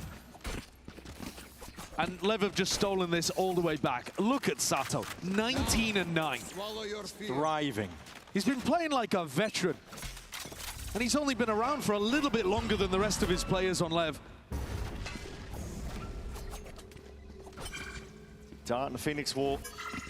Enough space given up that Sato can get 1 step closer to another ult. And we've seen how pivotal they are.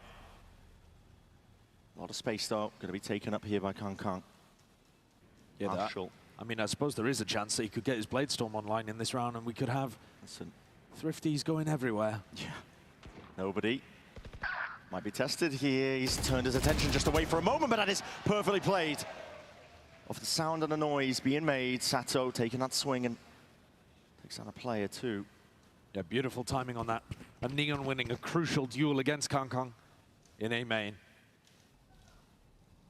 We might finally see the team with the better weaponry coming through with a round in this half. Yeah, and sometimes an overabundance of caution can be a bad thing. That's how EDG were able to get that eco last time, but not willing to make a misstep other than making that sound cue. Walking up steadily, EDG might be squaring up again. They're looking to take a fight in through bar, but it's watch for Smoggy. Hold on, he's managed to at least claim 2. Flash to the side! Single-handedly! He's taking them all on. That running back, though. His back's going to be exposed. He might be getting squeezed into multiple directions here, but it looks like the space might not even be taken up. He's taken out King. He could have, but it's not communicated, not coordinated. King was worried about the other side's alive here, but the time is running bitterly now, down to the end. 11 seconds remaining, and guess who's in position? It's Jenny, rifle in hand. 7 seconds remaining. This plan is to go down. King needs to be covered, and it's not happening at all. It's all Jenny, but teed up by Smoggy. Beautiful rounds. We're seeing ecos all over the bloody place. That lineup between the 2 duelists. And then Blows anticipates the flash, but I think mishears it. The size of the stage, the crowd, the bass. And that's another Red Bull clutch. Clutch potential that we were seeing from EDG. It kept them in a game against HyperX. You cannot count this team out. Doesn't matter how far down they are. That round absolutely did not look like it was going the way of EDG until Smoggy decided to grab 3 out of nowhere. Recovering it. They're putting an extreme emphasis on being able to build up the ults. I think a higher priority in the game plan. Nobody steps up. Same position as Smoggy previously. He's going for it, isn't he? Util out. Horn reveals that there are players close, waiting in the wings. You've got to have a bit of fear into your step, but he just doesn't know the meaning of the word. Running back, no. Leading the charge. Pave away to victory, potentially through nobody. Trying to dominate up towards this main. Smog just takes a peek out wide towards the side. Here is traded. Neon right there behind him. A spike towards the back. That is a big punish. Chichu taken out. Kong Kong. Smoke dissipating now. Guns trained and ready. Wide face and wide fight. Or taken out. Smoggy and Jenny now left into a 2v2, but King with his timing. He's wrapping it all the way around. None the wiser, none the wiser. It's Jenny removed. And he calls it a mass retreat rotation all the way through their spawn. Smoggy can hear it. He doesn't want to give away too many sound cues himself, but now puts pedal to the metal. Starts sprinting. Starts lay it down. Pull used early. Yes, to give them a bit of space here, but a flash forward's got 1 more for the extra trouble here. Flash is good! And almost there with a connection. It's always a chance with these EDG players. You cannot dismiss them so easily. That was a very, very individual round from EDG. Nobody is just running around making plays on A. Kankan takes a dry swing on his own, uncoordinated with anybody else. And then these final 2 players looking to try to pick up timings too. I don't know that it's fundamentally great defensive setups and gameplay from EDG, but they're still making LEV sweat. Finding the read on what timers are going to fight you is tough. It's such an odd series, at least map-wise now. Wait, this is a full gamble on the A side. That really is. The IGL goes walking forwards once again. Neon picks him off. But I don't think this is going to be an easy round again. Normally, King likes to pump the brakes whenever they're up like this. But actually, the level of respect and discipline, it can allow people like Kang to just take more and more liberties. And we've already seen it. The right risk taken at the right time on their ecos. EDG, they are not going to make it easy for you. I think it's quite principled the way that LEV are approaching this, but they are just ticking time off their own clock. And Kang is gonna be sat there with 5 blades and 5 heads. Going to potentially be popped. The sole recipient of this aggression that might be about to come his way over towards the B site. He's twisting and turning, left guessing in terms of the map control because this is pure contact by LEV, but again, this could be where he shines. Now with a util. Sees it now with a drone. He's forwards, he's tagged up, he's fighting straight towards them. To Dash and a Cloudburst. Potential for him to see if he can at least survive. However, the Storm batted down the hatches. Plays Storm it as an instant trade. Spike that dishes it straight out. Plant now going down. Danger there should have been handled, but Jenny still has a Vandal. You are divided. It's been divided to cut them out entirely. This is LEV showing respect again to the eco. Potential of EDG to win these rounds out. When they're a player up here, Smoggy up from that high ground. Overdrive now going to be popped off into the back wall position, and with a lack of armor, they are being galvanized. Smoggy just reclaimed at least the operator, but might not get a chance to take it. Yeah, he's going to be able to get it potentially all the way out of there. Not the worst prize in the world. Spike might be able to hear this. Might be jumping straight into him here. It's important. He'd love to keep the op. Oh, He'd love to keep it. Yeah, he's going to be able to. He's tucked himself into that safe little corner.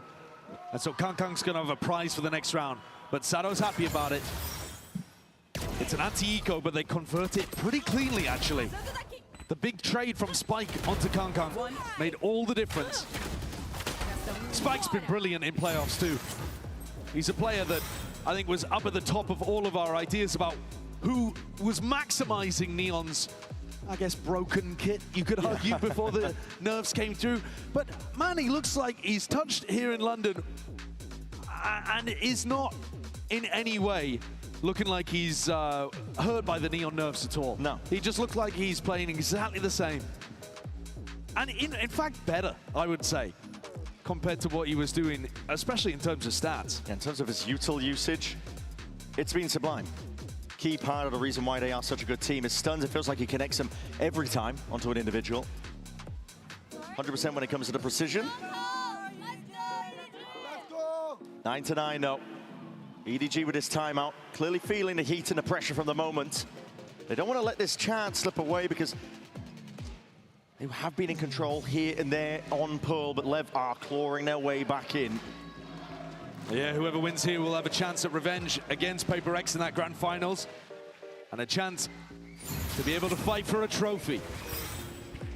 Both teams have already done a great job of being able to get minimum podium positions, but right now, eyes on bigger prizes.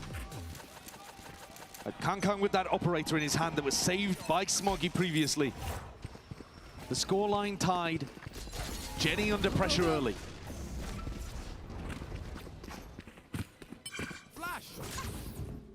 Very much peeled back. Left to his own devices, typically the way that EDG play this on the defense.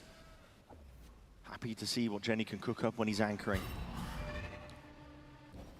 Same game plan from LEV though, just taking that B-long control, leaving the insert of King, taking up the orbs, making sure they can build up to the ults. And here's the op battle potentially over towards A main.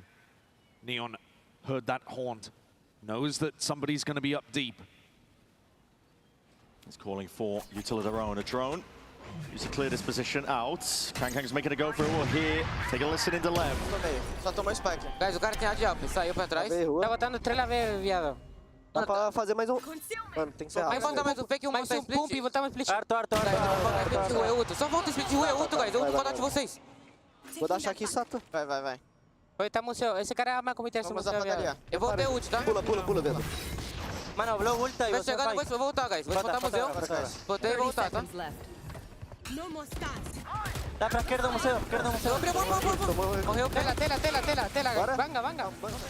Well, they're potentially running into the more, but they've got the util to see if they can clear this one out. Still 2 players at Anchor!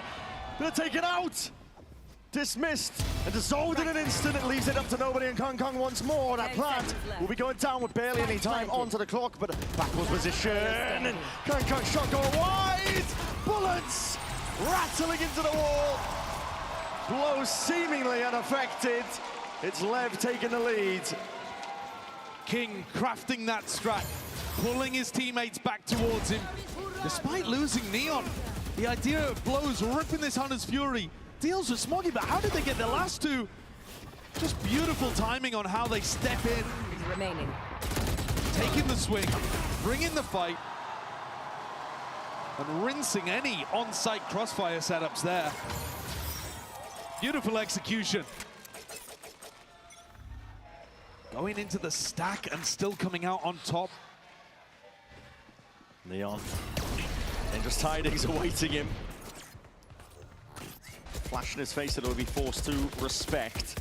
Sado's picking up these ult orbs freely around the map. 22 kills, ult after ult after ult. I mean, how many is he on now? It's unbelievable. He'll have They are another not being opportunity. contested, are they? No, not really. I mean, even if they are being contested, he's got the Phoenix Wall to just be able to lock that off. It's really nice theory that we're seeing here on London.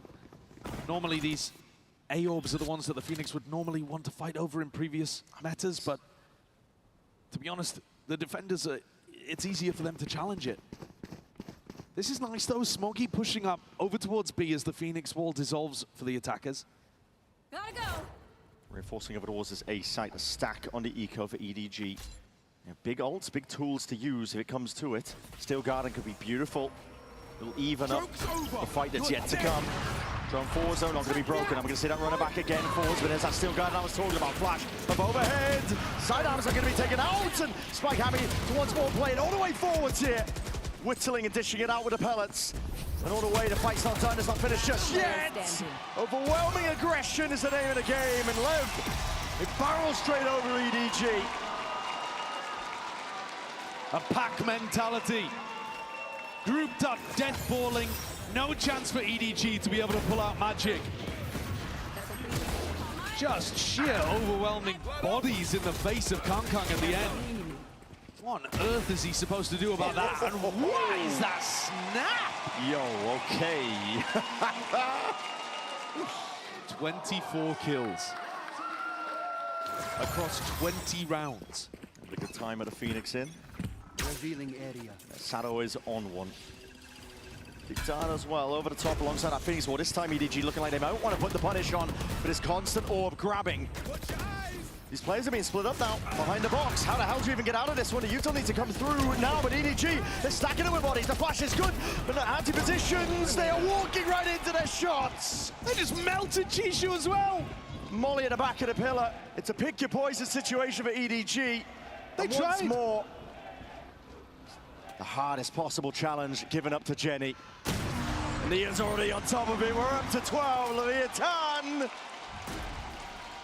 Everything EDG throw at them, every little counter idea, Lev have already got an answer for it. Neon holds the angle on the left side. Constant flashes being thrown out from Sato. He's the bait, he's the one drawing attention. Players are blinded, players are melting over towards Pillar. If you step into a fight with Lev, it feels like they've scrimmed it 1,000 times before. It's so practiced. How do they cook it up on the fly? Manage it. The loser's bonus racking up here for EDG. They're able to at least scramble to give us some semblance of a bite. But again, the onus being placed on the star players. The Horn finally dealt with Kang Kang. Oh. I'm feeling like you could take the peek off the back of it. And Sato's going to grab that orb again. He's one away from another Phoenix ult. It's just ridiculous. Shots landing at least onto Neon, but no kill claimed. A warning shot. There. Exchange on either side. Drone steps forwards here. Clearance, piece to mind granted, at least onto the side of fast lane as well. It's going to be chopping this one up. Sato with the molly. Hot feed over towards the lane position, forcing EDG to concede a lot of this space. Second wave and level towards it. Smoggy now with his own runner back. He wants to see if he can step forwards here. Peeling out and helping out Jenny, but his shots again, they rattle either way. Blows is kind of isolated here. He is, but he's still finding the target, still finding his marks. A player advantage here for LEV. I'm going to plant out just yet. Chichu, as we divide. Going to push them back and away, and the space is going to be conceded here by LEV, but they have 35 seconds left. They have no other options, and they realize it. Reasserting themselves now. Taking up control, but this is shoulder to shoulder. This could be everything. This could be the map. For God's sake, Chichu takes the peek past it, looking for the info. It's all up to Kung and Smoggy now. Kung's left. He's going. Walkabout's running to the opposite side of the map. It's all down to Smoggy on his shoulders. Flicking a wrist line off the dodge, and he can't quite land the shots. Time barely played down, but it matters not. It's a 2-0 lead in our lower bracket finals. Leviathan are taking no prisoners.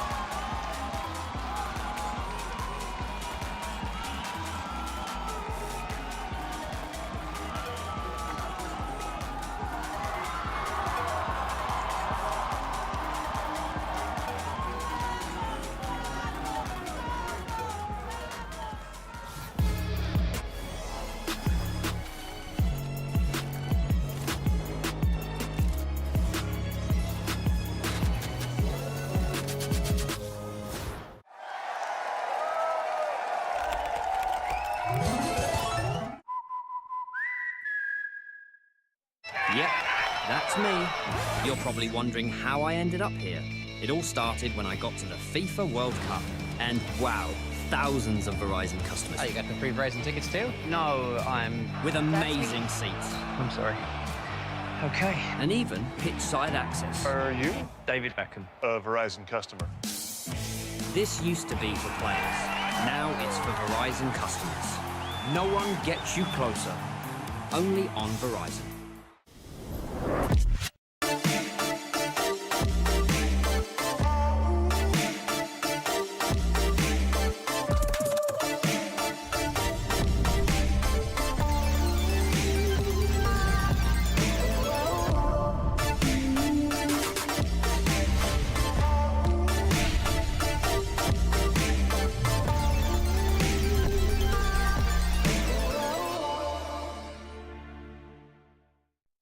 In esports, legendary moments demand speed, scale, and soul. Players and fans bring the heart. Technology brings it to life. Every frame, every stat, every decisive play. In partnership with the VALORANT Champions Tour, we're driving digital innovation that empowers the esports ecosystem to keep expanding. So players can focus on the game, and fans can focus on the moment. Tired of off-season blues once Champs is over? Fear not, because VALORANT is coming to the Esports Nations Cup, where players split from their clubs and compete for national pride. Will EMEA turn every round into a chess match? Is Brazil about to turn every map into ranked? Will Team USA Ego peak every single angle? The final event of the year is not to be missed. Esports Nations Cup 2026. See you in November.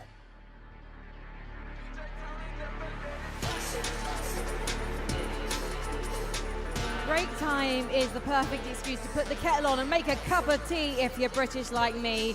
But if you're here in the arena at home, you might want to grab a cup of water for this one. It's important to stay hydrated so you can lock in for the games.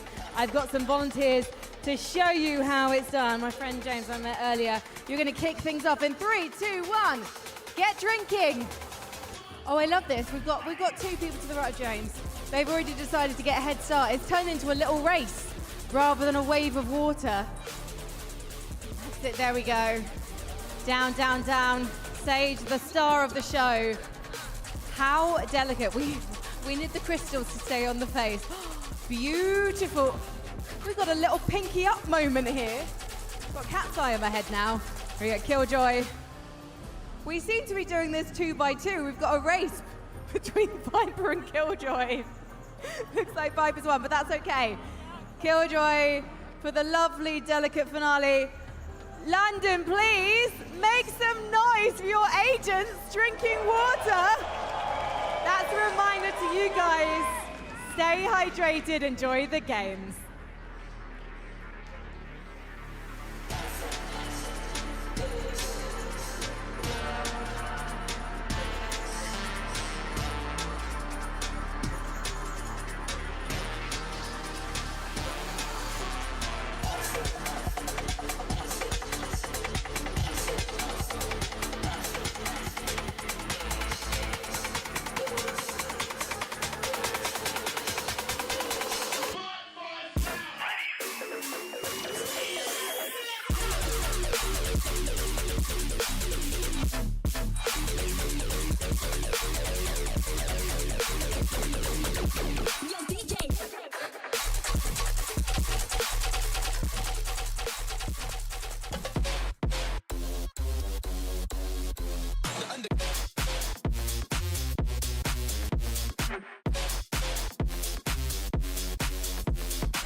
by hook or by crook, Leviathan managed to climb back and win map 2, and it seems like things are only going to continue to heat up for EDG and Leviathan, but the fans are certainly enjoying outside here at the Fan Fest and at the Copper Box Arena. It's a little bit of a warm day outside. I sweat in pretty much all conditions, but I had a little hustle this morning, and let's just say your boy was leaking out there, so it's very, very warm. Yeah, no better time to be in an air-conditioned arena watching this series that is That's so right. amazing. Hey guys, do you like being in an air-conditioned arena watching video games?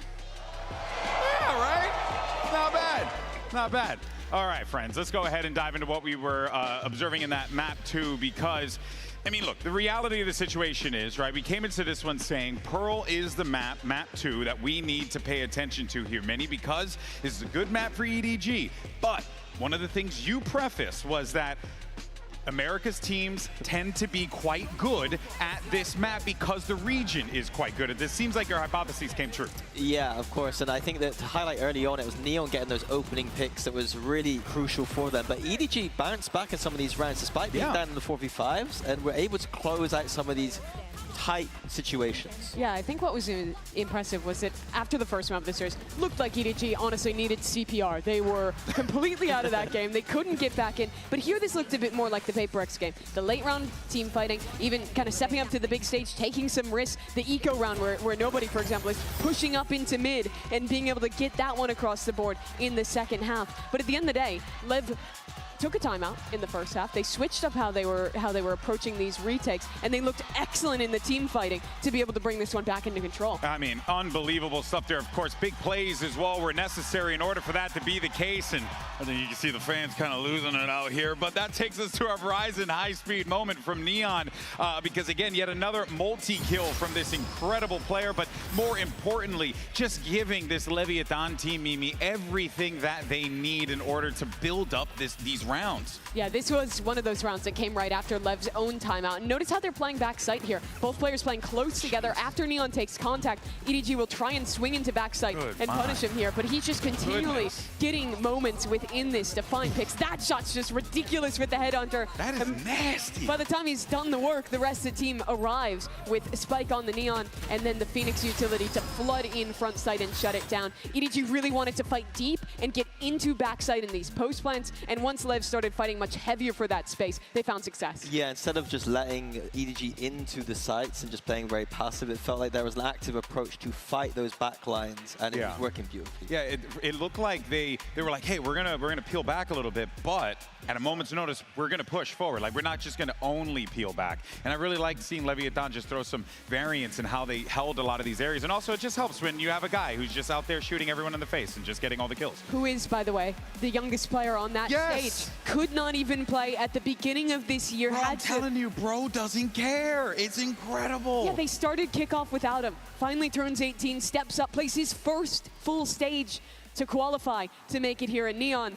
That kid who was just on your screen a second ago, now a map away from going to the grand finals. And Minnie, they're stepping into home territory here. This split has been excellent for Lev at this tournament. Yeah, starting on the attack side here, every time they're doing that, they're just snowballing people over. Like, I know that we talk about this team and the amount of just like deathballing they can do, but this map, my God, they do it the best here. And on the defense side, there is a weakness in the fact that they played for the retake A quite a lot of the time, but no team has punished them yet. And it's going to be down to EDG whether they can find some of those reads. All right, folks. We need to see if EDG can keep us alive in this series. Can they force that map 4? Or does Leviathan make history for South America here and now? Let's send it back over to your casters, Bren and Sideshow. On the cusp now is the pride of America, the last one standing against the last hope of China. But EDG will have one hell of a road ahead of them if they want to run this one all the way back. You're gonna have to do it. It'll have to be here on Split, one map, one round at a time. The Leviathan are looking primed, ready to go. This is one of their best maps. This is one of those areas where LEV have been able to come through time and again. You know roughly what they're going to throw at you, but it's so damn hard to stop. We've seen that individuality brimming from these LEV players. Don't get me wrong, EDG, no slouches. They've been punching back, answering back. They need a strong start here on split. LEV, full access potentially gained over towards his A site. The Hornet's going to be clearing out all towards the back of the side. Kang. Timing potentially missed. It's a 1-for-1. The trade is good. Chichu is on top of it. Now re-clearing over towards that ramp. Yeah, they're looking to push over towards screens as a reaction to this, though. King watching for it, a walk up into mid, but 2 shots to the chest is all it takes. Sheriff in hand. Whoa. Set us straight there. That's just with the bandit. Long range. Kang taken out, 1 to the dome. Get up now, flash in the face. Smoggy's going to have to be careful about this one. Chichu alongside him. Going to try and find a way past all of this pressure. Up up towards screens. The crossfire setup that you just do not want to wade into. How the hell do you even win it out? You have no heavy control. The shot's still there. Damage done, Masato. That blanket insurance policy just swings out. Snaps up the pistol round for their squad. They've got such great ideas about how they want to play post-plant situations on attack and defense, Lev. They're a very difficult team to play against. Look at that swing. They get set up to run a trap play over towards screens, realize the ramp retake's happening. Sato just slides back in, and he's been utterly phenomenal today. Over a kill per round in the series. It's just crazy. Yeah, there's been no pressure on his shoulders. Saw him skipping in the back halls just after that last map here. Forwards is the fight to be taken. At least 1 kill claim, and that seize is good. For the follow-up, Sato getting ever closer to once more never run it back, and he's been earning these ults up like they are nothing. LEV have got such a great focus on the fundamental building blocks of what's going to get you consistent results from round to round. The defaults are practiced, the post plants practiced. The idea of building up these little micro objectives like the ult orbs, they just never let an edge go unexplored. And of course, this level of discipline too, always expecting the counterplay when they are up. It does offer opportunities sometimes for their opponents to stack an area, to get a play happening. But broadly speaking, this is how OMEN wants them to control the game. Yeah. King's attack side calling, it is really difficult to penetrate. He's got that explosive firepower. Surrounded by young talent. Very different King this time around with the squad that he is with. He's looking for his chance of revenge, not just against EDG, but to go all the way to the finals. Yeah, last time nobody and King were IGLing against each other. King had Aspas on the team. Yeah. You know, huge names, players that you build entire styles around. Now it's very much them taking new talent and crafting them into whatever style they want. And that was back in 2024 when King ended up losing that match against EDG. Obviously, the rest is history. We all know that one. EDG going on to lift that trophy. We're seeing a heavy stack of bodies, looking to see if they can do a bit of damage. King has the rifle, but he's looking to see if he can get a clean exit out of here. Damage being the name of the game for EDG. Nice stepping though, just for the bandits. Couple of shots now, but at this point, LEV realizing they are penned in. The snake bite and the nade is actually quite nice. It's going to keep them corralled, connected into the corner. You're going to sidestep into that snake bite. The shots, oh my! Oh, they can't even get the damage done. That's ridiculous. How the hell has EDG not done more there? Bobbing and weaving, the LEV players survive. And the round was always going the way of Leviathan, always. But at least EDG could have taken some of the sting out of this bonus, especially for a team that is so tactical, that has such a deep playbook. It is dangerous to let them keep a load of rifles. And Sato's one away from the orb. What is EDG's plan? Can they even contest this? Whoa! It's Jenny on the line. You already know how this defensive setup is going to be looking. Kang. He's playing here. Saw it in their last game. Puts a priority for EDG to try and hold on to that B heaven control, because he will be isolated if they lose control of it, but they don't seem to care about mid whatsoever. Well, they're just hyper-focused right now on B main, because it's such an area that LEV like to play around. But when you lose it early on and then Neon breaks a Trailblazer, this could be a B repop, this could be a B split. They can go anywhere with Sato's ultimate. EDG look to take the fight. That's just Neon. Slight jiggle with a knife out, spots 2 players there. Sounds like for the re-exploration, and now mad dash and scurry away from EDG. They already have the protocols, they already know how they want to play these situations. A flash though. Chichu's used his snake bite. Nobody would have to hit a shot here as they take Garage. Really would. They were planning for the full rotation, but now they're left alone. 37 seconds left. Flash round to the side. Nobody.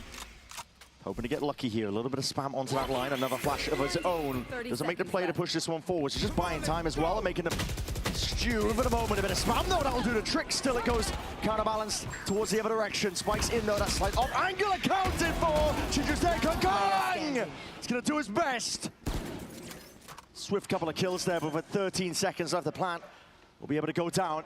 Nades, blast packs, none of them in position. No, Smoggy not in the right place there to utilize any of that abundance of utility. Still steps forward. It's a good timing to take that fight. Pure disrespect showcase, but now how does he get past King? Slightly onto that punch. That's a nasty shot to hit.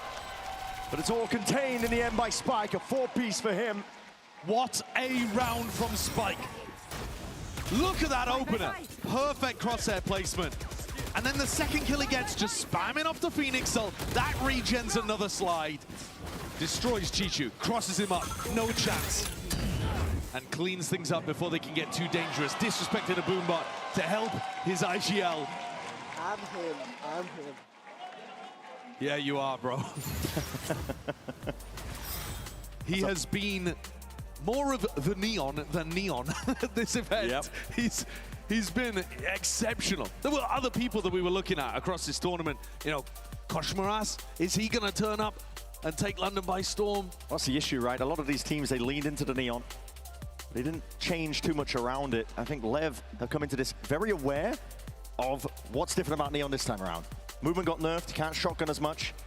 You don't see them lean into that as much, maybe for a bonus round, maybe, you know, investing into the anti-eco, but they've found their footing and their stride. Multiple players on this Leviathan squad that just come alive, take over rounds, time and time again. Makes it difficult to even hunt for any semblance of that win condition, the Coinbase win con. Yeah, I think EDG will just be looking... I mean, their initial plan right now of refighting over B main is failing entirely. So you've got to try something else. We've seen teams look to take the B main fight against LEV. We've also seen teams try to push down mid as LEV take B main. We've also seen teams try to push out A really heavy to punish King, who's often holding in that area. Coming out of attack timeout, though, LEV love to go A. Yeah, looking like a potential fast hit all the way through. There's going to be the fast lane to cut this one up, but nobody. It turns himself down forwards with that Bucky in hand. Chichu from the top ropes. Neon, head rolling off the shoulders. It's LEV that are heavily punished, heavily slapped down to earth. The gravity of their situation finally settling in. One of those spots where LEV should have mixed up what they normally do. The timeout into the A-pop, we've just seen it so many times before, and EDG were ready. The snake bite, the Bucky, tore him to pieces, and now they're in a 2v5 Leviathan trying to recover this. Lack of hesitation from nobody to just immediately take the fight, Bucky in hand. It's paved the way here. Weaponry being exchanged across the board. A couple of shots are fired off towards that B-heaven angle, but this is EDG in a lot of control. Both players missing the timings on each other there, though, as Blows and Jenny cross paths. See how it goes, though. 38 seconds left. It is an open B site for the plant. Well, you can't give ins here for Leviathan. They're going to expect that B main is compromised, but with that haunt, they know that either Jenny's not there or he's pushed incredibly deep. King's forwards not stopping whatsoever. Watch for here. Lucky to be alive as the shots just whistle past along with those bullets. We're going to see him commit to the reload. They are being surrounded slowly, surely at that. Trying to lure in that B main player that they know is there. See the now Blows, already insert himself down towards that hell angle. Hold on, the damage is being done. Players picked apart, picked to pieces. But the composure just not quite there. Leaves it to King. Can't do it all. Nobody with a 4-piece. Continuation of that form. He's the one who set that round in motion. He's the one to close it. The IGLs clashing swords towards the end. Nobody putting those 4 kills on the board. His first 4 on split. And the Mastercard Drifty comes through.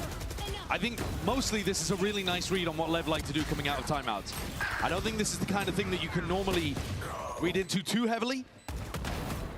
Because LEV, outside of those anti-eco timeout moments, they do like to mix things up a ton. So now we get back into the bread and butter rounds. What is EDG's game plan? How have they adjusted it? with the tag timeout that Autumn took, they were fighting B main. Now, Kang takes his op over towards A ramp. And LEV are fast up mid. All the way forwards is going to be applying pressure to this ramp control. Kang, see what he off. So Trailblazers immediately broken. King posturing like there's potentially more of a presence than there actually is, putting a bit of fear into their step. And B main control was conceded in the process. Now we're seeing it. Overdrive, offloaded, Spike. Leading this one forward, the rest of his team. Port's going to be clearing a significant portion of this one, but now Small Unit. Oh, no way! It's the rocket whipped away. Now you're going to see this one not come at all. Jenny! Ankles being broken. It's Neon running a mockery on the round. Running a gun, he doesn't stop. King forces them to bow. EDG have just been torn to pieces. And the crowd, this whole event, has been on EDG's side, but you can't help but love what you're watching here as they get ripped asunder. This entire plan built to try to put pressure on Neon as he's holding B main, and he outplays them utterly.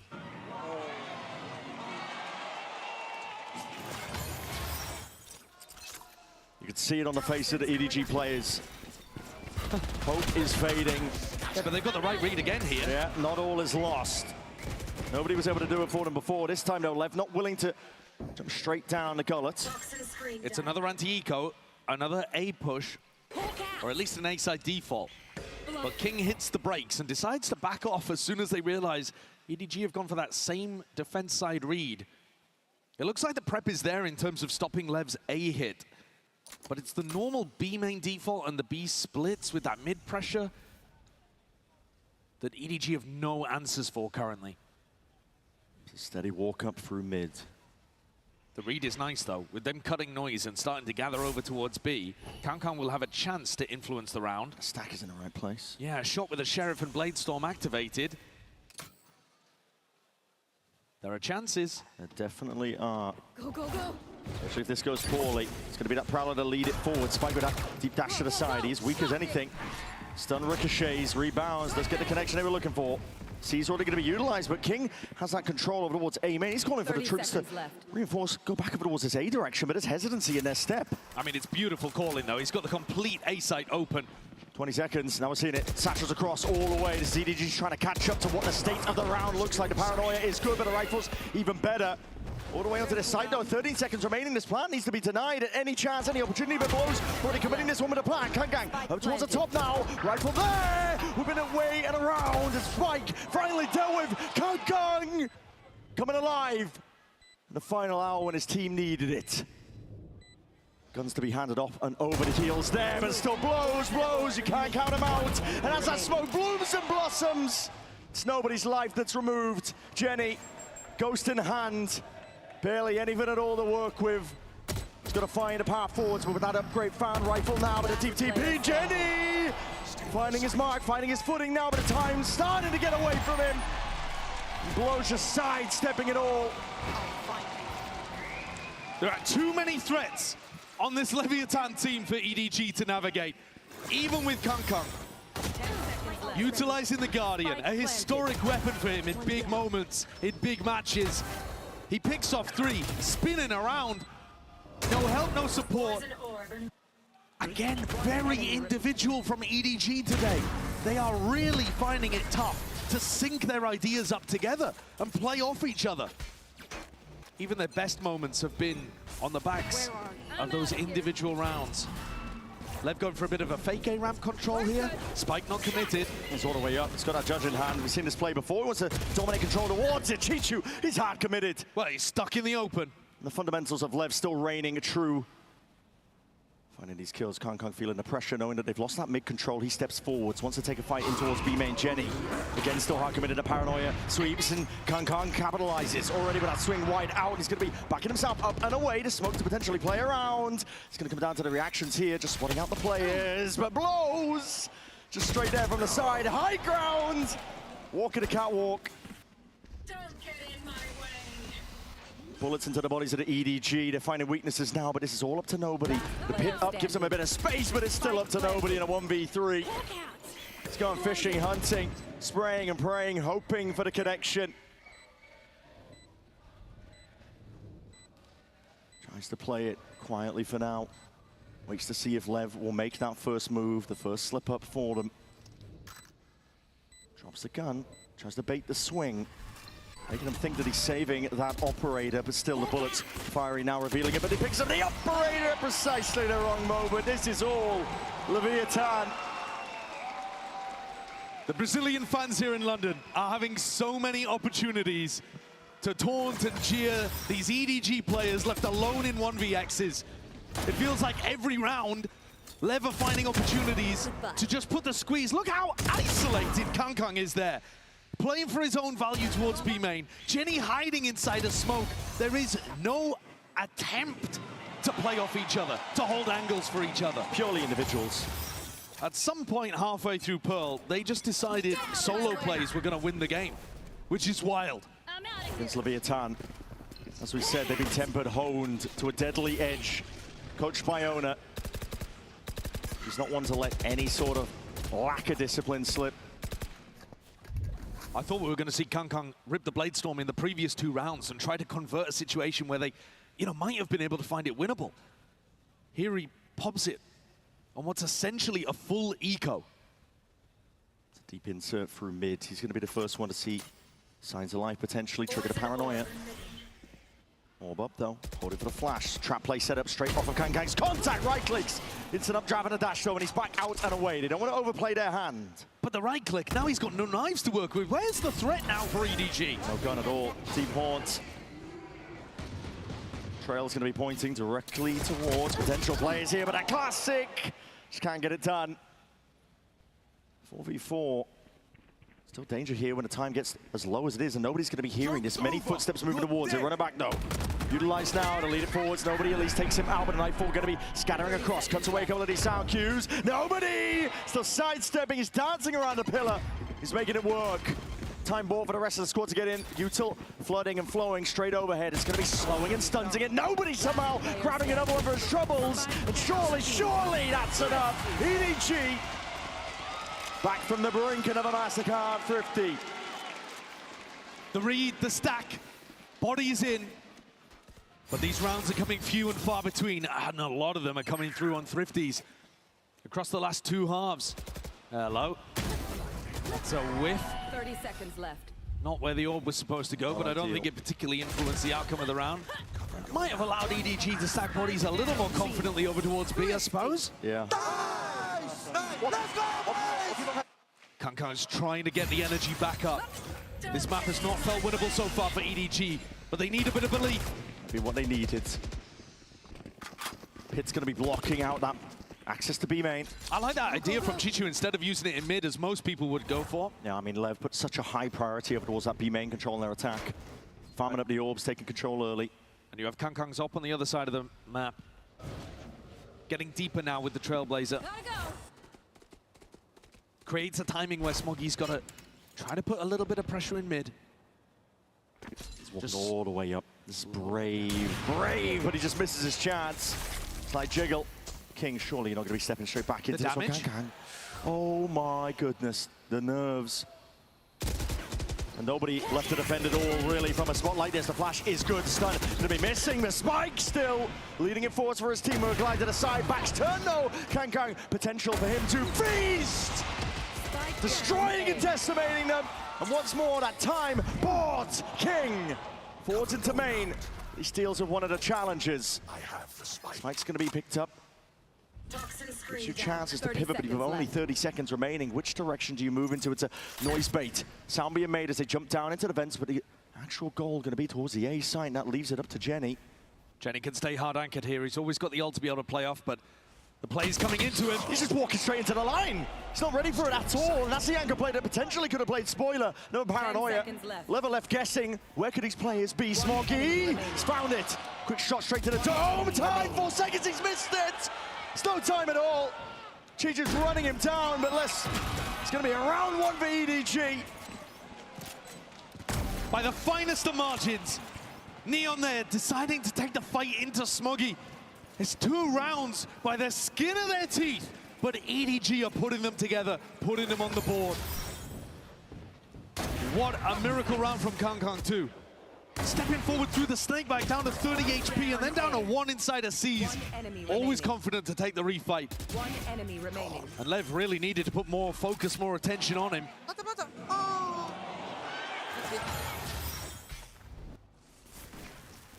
See Kang activating and stepping up here once more. Nobody was seeing a repeat of the play. We're seeing a repeat of the goddamn play! Shotgun to Chichu from that high ground. Seen it all before. And LEV once more punished as a result of it. Paranoia is good. Stops him for now. Gonna need to see sharp shooting. Lowe's and King pressed into a corner, forced into unfavorable positions, and kills are not being offered up as freely as they were before. Smoggy plays with a bit more discipline, gets the information, backs it up, but this is very individualistic. Now Blows looking forward, hold on, finds his one, but the trade is quick, and Jenny secures the spike for his team. EDG look a lot more comfortable defending over towards A. And Kang's op is just filling the gaps. King shouldn't be allowed an easy kill here. High-low setup for Jenny and Chishu. There it is. Confirmed. Spike was dropped down into their laps. EDG look quite nice whenever LEV are opening on the A side of the map. Nobody has been reading those rounds beautifully, by the way. He always seems to be in the right place at the right time whenever King wants to start on the east side. And there's a strong correlation, too, between when Kang has been able to get the op in his hands and the way that EDG have found success. It's not always because of him, so much as he allows the team to stack in the opposite direction. They've just got so much faith and confidence in their superstar Jet Opper. LEV take a timeout, though. On her. He's looking for that Coinbase win condition to get back on top of the game. They've still got an advantage of 2. But it was that B main control into mid pressure that was working so beautifully for them. He also has lots of fast rounds in the bank. So if Spike's money is not looking great, they absolutely could just keep the Bucky and send it. He's got the overdrive too. Ult earned up, many threats waiting on the other side of this timeout. Whoever is going to be playing over towards that B heaven area, I think is going to have an absolute task on their hands. If Kang finds himself in the right spot, maybe the Jet Opper could do it, but he's going to pick up a ramp instead. And this to me does look quick. There. Yeah, I think to be heavy emphasis placed onto mid. I think the Snakebite and the Paranoia are going to have to do work here for Chishu and Jenny. Let's try and get this one up. It's a deep wall. It's going to be used at the final few moments. Doesn't reveal the hand until now. Now, galvanizing opener. Let's see it from Spike all the way forward to that overdrive. It's pure disrespect. Shuts it down, runs straight past that util, forces the issue for Smoggy. He's got to fight his way forward. But the extra element of that deep TP, Neon already took up backside control. It's the power of LEV. Even when you think that you've seen everything from them. Attack timeout and a fast round. Massive advantage here. EDG might even think about saving. Yeah, you're in round 11. And Kang's got an op that he would really love to have. It's been working out for them in the slower pace that King's brought to the game. But the scrapbook is just such a massive asset for this squad. Filled to the brim. Whenever they're in a tough spot, whenever they feel like they're losing control of the game, 3 rounds, EDG win, panic button hit. Owner calls it for them. Fast little B split play. Ults online for them to really make sure it hurts. You have to be set up to deny them some level of B main control in case it's slow. You have to be set up to stop a fast A hit in case they go in that direction out of attack timeout. And then you also have to be ready for these kind of set plays up through mid B heaven. Your defense is just stretched too thin. Chishu and Jenny trying to do their best there with whatever tools they had available. But you see Jenny's inside of his smoke animation. The tempo just runs him over. He gets bulldozed. Again, the stuns, it's just picture perfect. Exactly where they needed it from Spike. Sato is 1 away from having his ult online. I think you would expect LEV to go B main, but EDG have not been able to deny them this area. See it. TP's going to be heard here. Smokes are going to be thrown out. One just cuts up the angle here. It's another wall to cut this one up. Prowler forwards, making Should have cleared away. You never know what timing they're going to pick on the B-pop. They can go fast, they can re-hit. Might be looking to go for it now. Here it is, all in explosive style. It's pathing onto the other side of the pit. Damage definitely done. She's just going to try and dismiss and slap them all down from that high ground angle. But the trading immaculate still brings it into a 2v2. Very much winnable position here for EDG. Globant. Neon backed up, and he's just left King completely alone. Icewood onto the site now. Nate's going to be pushing him back and away. Just spotted out his position, and Kang dropping it down. He's begging. He's begging for Neon to speed up here through mid. Needs some assistance, needs some help. Guns are swapped around once more with the rifles now. They are putting the squeeze. King needs a bailout, needs some assistance. Spam through the box. Couple of stray shots, wondering where they might be. Smoggy turning it all the way around. And a showstopper. It's the finish exactly EDG needed on that half. 5-7, just down by 2. But it's a very much winnable scenario, very much gives them significant chances to take this a little bit further. It's the first round where we see EDG setting up these high lows, trying to play off each other, holding hands with Kang and Smoggy. They're finally relying on that teamwork and team fighting.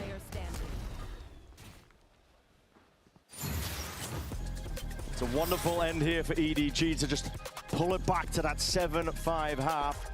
Still going to be down, but for now, we can see what happens on the other half of this one. I'm going to send it down to Frankie. She is hanging about. We're now with Leviathan's biggest supporters. The Leviathan fans have turned up in London, so we want to hear the kind of noise they can make. But first of all, Boa, how were the team feeling this morning? Because you're their manager, you look after them. No, the boys are well fed. They rested well, so they're very prepared for today. Let's go. And you can see that on the stage. If they're able to win the second half, they're going to the grand final. Fernando, as the owner, the founder of Leviathan, please teach us the chant. Okay, let's go with Vamos la Levianeta. All together. Vamos la Levianeta. Vamos la Levianeta. Vamos la Levianeta. Vamos la Levianeta. I think I'm going to be hearing that when I go to sleep at night tonight. I feel like that's definitely going to give the boys a boost, but they are their own cheerleaders, Boa. They're always hyping each other up on stage. Who is the main hype man of this team? Actually, Sato, Neon, all of them. All of them. Sometimes here people think it's just Sato, but all of them, they scream to each other. They go crazy with each other. So. And what about backstage, Fernando? Are you giving the team a pep talk? No. They know what to do, so I not make a pressure. So now I'm enjoying now. They have to win now. I mean, no pressure, boys on stage. Your boss is watching you. I think it's going to be incredibly emotional if this team makes it to the grand final after this map. But you know what? It could go the distance because EDG are looking fired up. One more time, Leviathan, make some noise! Let's head back into the game. Leviathan, all cheers, all smiles for this team. They know that they're on the cusp of something great. Been able to take it down multiple teams already at this event. They're on a lower bracket run. Would be one for the history books in VCT if they were able to close it out here and now. They're also the Kingslayers. They seem to be coming for the teams that have won the Champs trophies before. Eliminated NRG. EDG look like they're on the chopping block next. LEV have been all over them in this game. Last few rounds, EDG have managed to pick something up, but this defense side is normally strong for LEV. Leon. The double duelists are going to have to go crazy for EDG. I'm looking towards Kang and Smoggy. We've seen it before, even at this very event. We're able to get it done onto Split, and now looking to see if they can set this one step forwards. Dodging and juking up towards the top, and Sato just seeing if he can make himself a bit of a nuisance. Neon, it's a fadeaway shot, but already the kills claimed. EDG with the advantage. The plan now to go down, stepping forwards into the smoke. Punished! Kunger's got it. Watch full eye, dominating the position. Random shots of Neon just going wide. Waiting it out. Not too many more opportunities going to be finding themselves here. Kang and Jenny. Quick cleanup, and that's a pistol round for EDG, as we were saying. Takes a lot to take this team down. Kang's great in this round. Steps forward, dominates the smoke that Neon throws. Shuts down any attempt. That's a ridiculous shot. But one of the few that they landed. Otherwise, EDG got in, found the pick that they needed, stopped any retake from happening. The retake protocols from LEV on A are really strong. If EDG can focus in the rifle rounds around getting into B with their double duelist comp, I think that can be a big win con for them. And they need this map. Hello. They need every map. Neon trying to do his Forsaken cosplay. He's all the way forwards here. Might be able to put the punters onto Chichu because those shots are going wide as anything. Snake bite. Oh! Said it! What's he done? He's trying to shank him in the face, hoping that they'll run him down. Let's give access to EDG though. Get the plant down onto A. Funneling the orbs into Smoggy. And he's going to be looking to see if he can collect a couple of eco kills himself.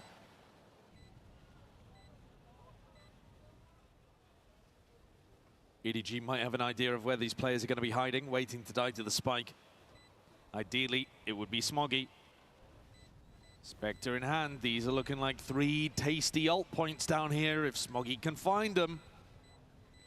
I've been placing an emphasis onto it, but how do you get down into the vents? Not being punished for it. Love chances. Satchel's a nice way to do it. Still, just the one. Quick cleanup. Neon straight on top of it. It's a gun picked up. Time running out. Able to go down here. Nobody looking to see if he can reclaim some of the investment. Yeah, he does. He grabs the Spectre towards the end. It's pretty decent for Smoggy, but honestly, he's 2 away from the showstopper. Not sure we necessarily need to see this again. I mean, we're going to include a knife too. Oh, yeah. Yeah. Oh, it's a long replay. I mean, oh, okay. He thought he had a sword. He thought he had a pike to be able to work with rather than a blade. Out of options. Took Masters London a bit too literally. 7-7 now. I think that the B side of the map is where EDG are really going to thrive with this composition. Here comes that Lurk Viper orb that we've seen teams run many times before. Smoggy probably wants to try to work for the orb if he can, the ult orb that is. But any pops out through this are going to be hard for Lev to hold. Yeah, we're going to see the volley going to be used. That's preemptive at that. Neon, no, he's been caught out. Always so good for it. The flash forwards a flood. Caught for, but they don't know about Smoggy. They don't know about Chichu. Running away with it now. EDG, bonus idea. My God, Blow still going to be making a good go forwards. A barrel. He's just been completely caught unaware. I think he thought it was a dropped weapon. Yeah, potentially. That's crazy. This round is brilliant, though, from EDG. It shows you what their best idea of being able to convert these rounds are. They've got that Viper Orb. They can always be threatening some kind of slow take through B main. But if they get in position to pop with a Jet Raze comp, they're just all over you before you even realize. Smoggy took positioning towards New Box before Neon was even thinking about having to deal with an entry player. And then Chishu is so fast into hell. Spike doesn't think about that. Doesn't even cross his mind. EDG have done what they need to get back into split and start that long road to the grand finals. It's Kong taking a stand, empowering the crowd. Look at that for this squad. Yeah, the pathing is just sublime. I'd say that is the bread and butter B default from EDG. You get Kong with his cloudburst pathing towards the newsstand, as Smoggy either goes to the new box or even past it in this situation. Let's go! And if you've watched the VODs of Lev, Neon wants to teleport out of his anchor position a lot and will go over towards what he assumes is a smoke towards CT. Well, that time EDG didn't even use a smoke in spawn. Neon just TPs out and Smoggy knows he's got a free kill. Yeah, he's very good for it. Anchoring, he knows when to push the limits, overstay, just fully evacuating. Tactical timeout taken by Lev here. This is their time of interjection, and they realize it's because EDG, they've got a ton of momentum behind them. Yep. Clearly, they've worked out something over towards the B site. 7 of the last 8 rounds have gone the way of EDG. Some early felt like it was based on individuals, but later on, we're seeing more and more of their ideas and their teamwork shine. The timings in round 12 defense and round 13, 15 on attack, they're really tightening it up, putting the screws on Lev. The obvious play here for EDG be to try and earn up Smoggy's ult. Showstopper. But I think the obvious reaction from OMEN is to fight much more heavy over towards B main. And that'll work even in the rifle rounds where EDG don't need an ult orb. Kangang's here though. TP, it's a fake into the corner here. The flash is good, and Kangang's just walking all the way out, but he's got that dash. Oh, to get back to safety. Got a nice edge. Good positional awareness, even when he was blinded up there. Back 7, they've got the heal in the back pocket. King has the rifle. Slight jump spot. It's the player that could potentially do something about this round. You know the blows is going to be on Heaven. Exact same spot he holds in about 90% of the rounds. Here he's going to drop into an A anchor spot, anticipating EDG, gearing up for that A exec. And instead, nobody has pump faked it beautifully. He's drawn all of these defenders away from B. I mean, they've caught a phenomenal round here. 50 seconds left. The Prowler doesn't see anything, and they've realized, wait a minute, we may have been a little too hasty in terms of the rotations, but they are getting players into position while EDG are walking up. Oh, yeah. B Heaven controls there now. It was a nice call to do the A fake, but they missed the timing on it. Still looking towards that mid angle. Neon's going to be able to delay this for quite some time. 30 seconds left. 30 seconds left. Paranoia is there.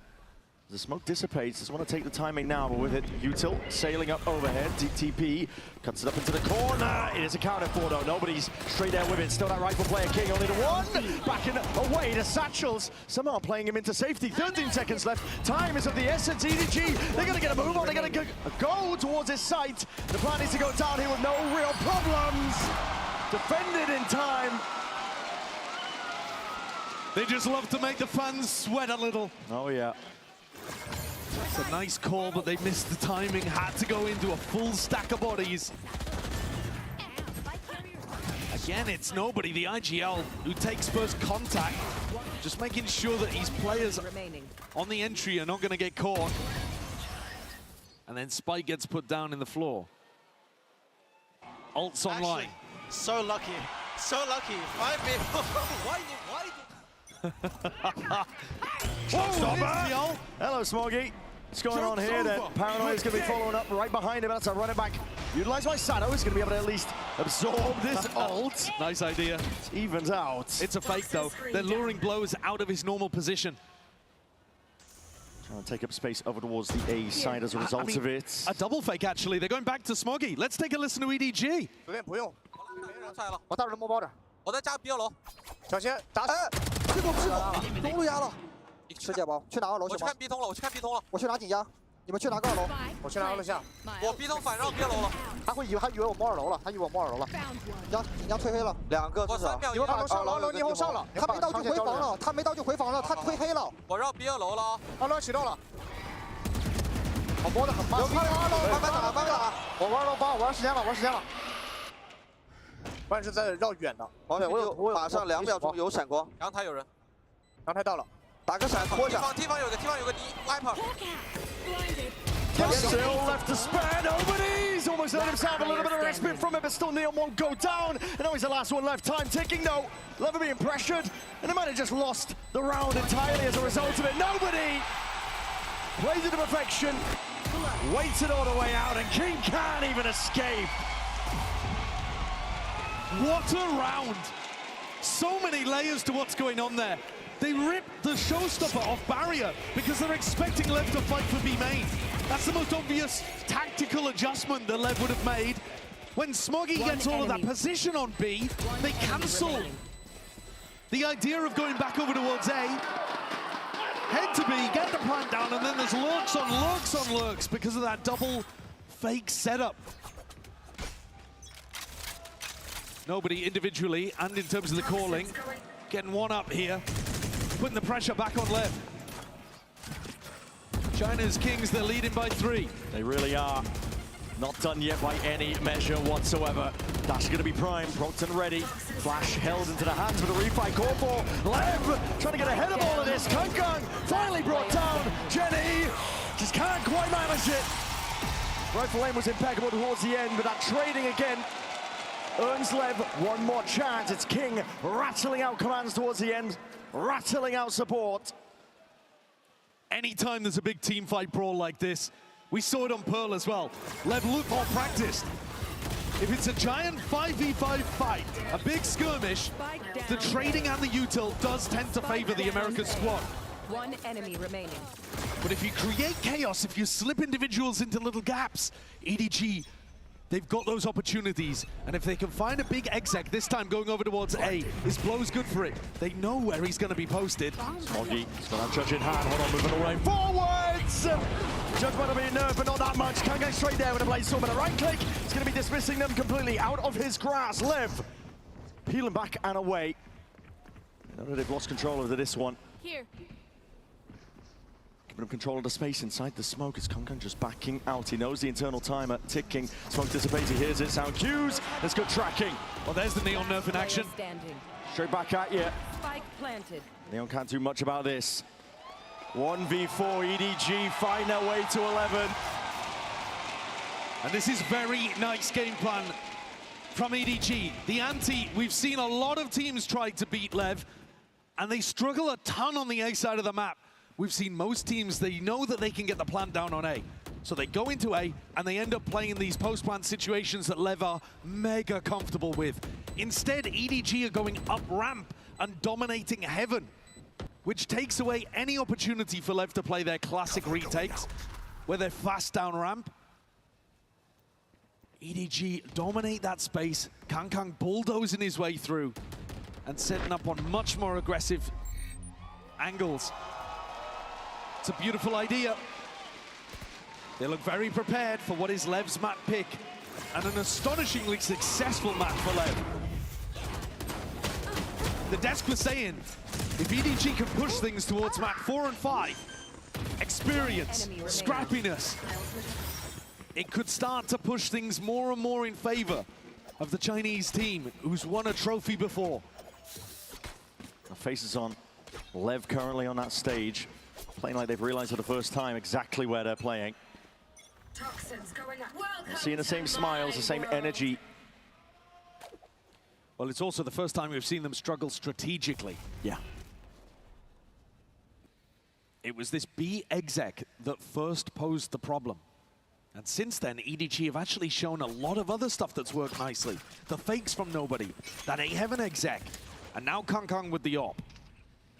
Looking to try to get a punish on Neon as he goes for that jiggle peek at default. But at some point here, as the timer ticks down and we see that Neon isn't wanting to give this peek away, they're going to have to go for the exec. And surely Kang's going to pass the op over to somebody else. It's a good setup though from LEV. Sado, slide off angle, the path from here from the satchel forwards. Neon, he's going to go the Bulldog yet still. He's going to do his best. Here it is, Chichu fast onto the timing, just all the way up through mid, but that's going to be heard, LEV! It's a well-laid trap at EDG. They walk straight into it. It's an absolute own goal from EDG. They've just done an exec with Kang opping, dashing over towards new box. Or new stand, sorry. And there's no way of recovering this 2v5. Jenny. Smoke propped up. Something to play around. Potential to pull these players out into the open, but with Spike watching that angle, nobody's already realized it. It's the little victories that you're playing for in a round like this. 10 seconds left. EDG, even domestically, do struggle on anti-ecos. And we've seen a lot of thrifties. Not all of them for LEV. There've been plenty on both sides. But this one, I think, is extremely avoidable. They did not have to play the round like this. When they realized that they weren't being given a pick over towards B main, it's pretty simple to just pass your operator over to somebody else at the back of the pack. Not just that as well, just rushing into the B exec. Difference maker being Spike, Sado, Neon. They can put their full focus onto main, because King, he had that pit up the entire time through mid. Yeah. Didn't have to worry about B heaven.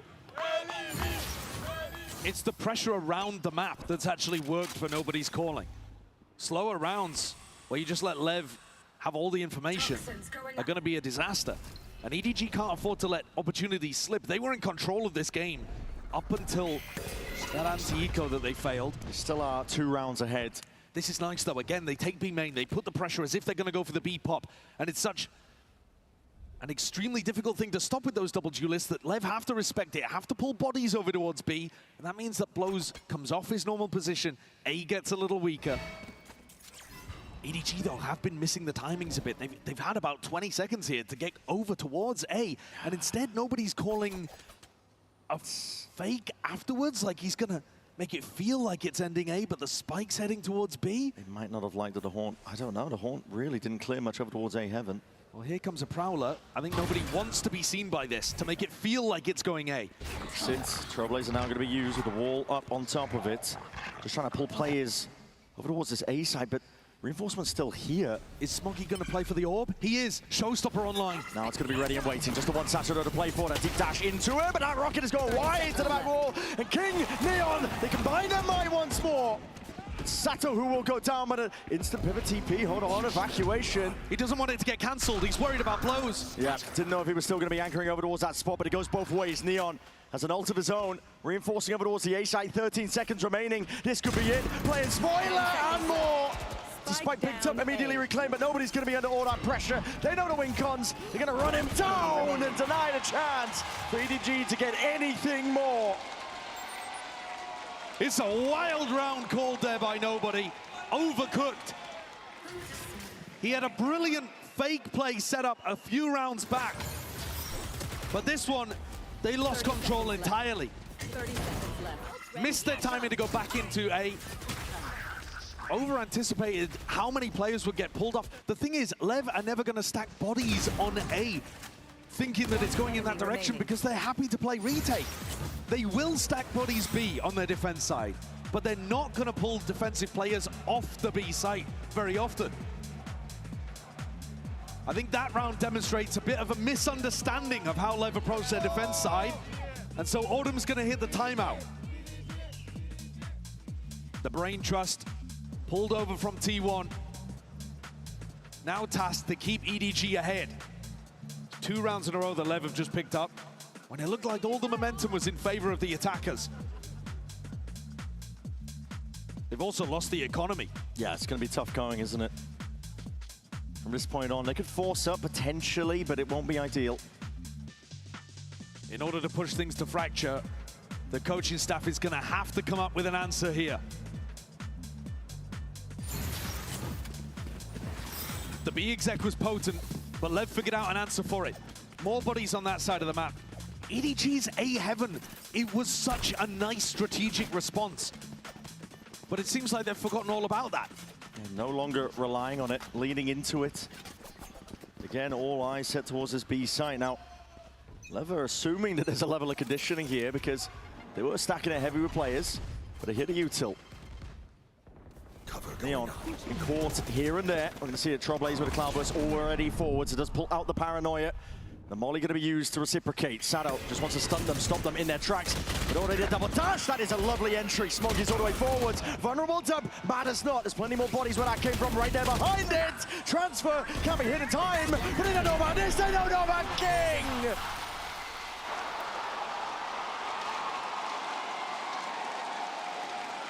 Tucked in the smoke. 24 kills. An immovable object. An invisible object as well, by the way, the EDG started moving forwards there. But look at the adjustment. LEV have done such a good job adapting to the way that EDG want to pop into B. Neon, instead of TPing out, TP's deeper. Sato's there now for a molly on the choke. You have to get through the molly, you have to get through the snake bite, the paranoia. But surely this is the round that Autumn had crafted a plan for. They fake as if it's B control. They pull bodies away from A, and now are they going to try to hit the timing? This is the moment where nobody has been hesitant before. 11-11. It's your entire tournament on the line here for EDG. Seekers sets a path forwards once more, but that sees a connection. Slingshots Kang all the way back. Spike is all the way in, forwards, but again the rifle aim blows. It's straight on top of it, the flood defense ordered up. And with the reinforcements again, they slam the door shut. Leviathan have barreled back into this game. A match point for the Young Americas squad to clear EDG out 3-0. They knew what was coming. Spike even missed Kang in the midst of all of that, hunting it inside the Cloudburst with a shorty. But EDG look out of answers. 4 in a row for LEV. Money is all over the place. But EDG have to pull it together. They have to drag it to OT. If they want a chance to survive in this tournament, if they want a chance to go all the way. There. Viatan. Steady nerve being held by this squad. The difference in terms of the defense and the setup, Neon. Normally happy to play towards Pillar. He can't be cleared by a Trailblazer. Nobody's using that one up through mid. Just trying to fake that it's not going to be a B-pop. Immediately breaking it now, but Utah's going to be flying up towards it. This is an all-in attempt! Neon! Shuts it all down, Sano played in! And in the blink of an eye, it's all gone so damn wrong! Frantic is the energy. Desperate plays in a 2v3, but LEV not stopping whatsoever. They call for the pause, the calm before the storm. The Leviathan, it's all in the palms of their hands. Leviathan are going all the way.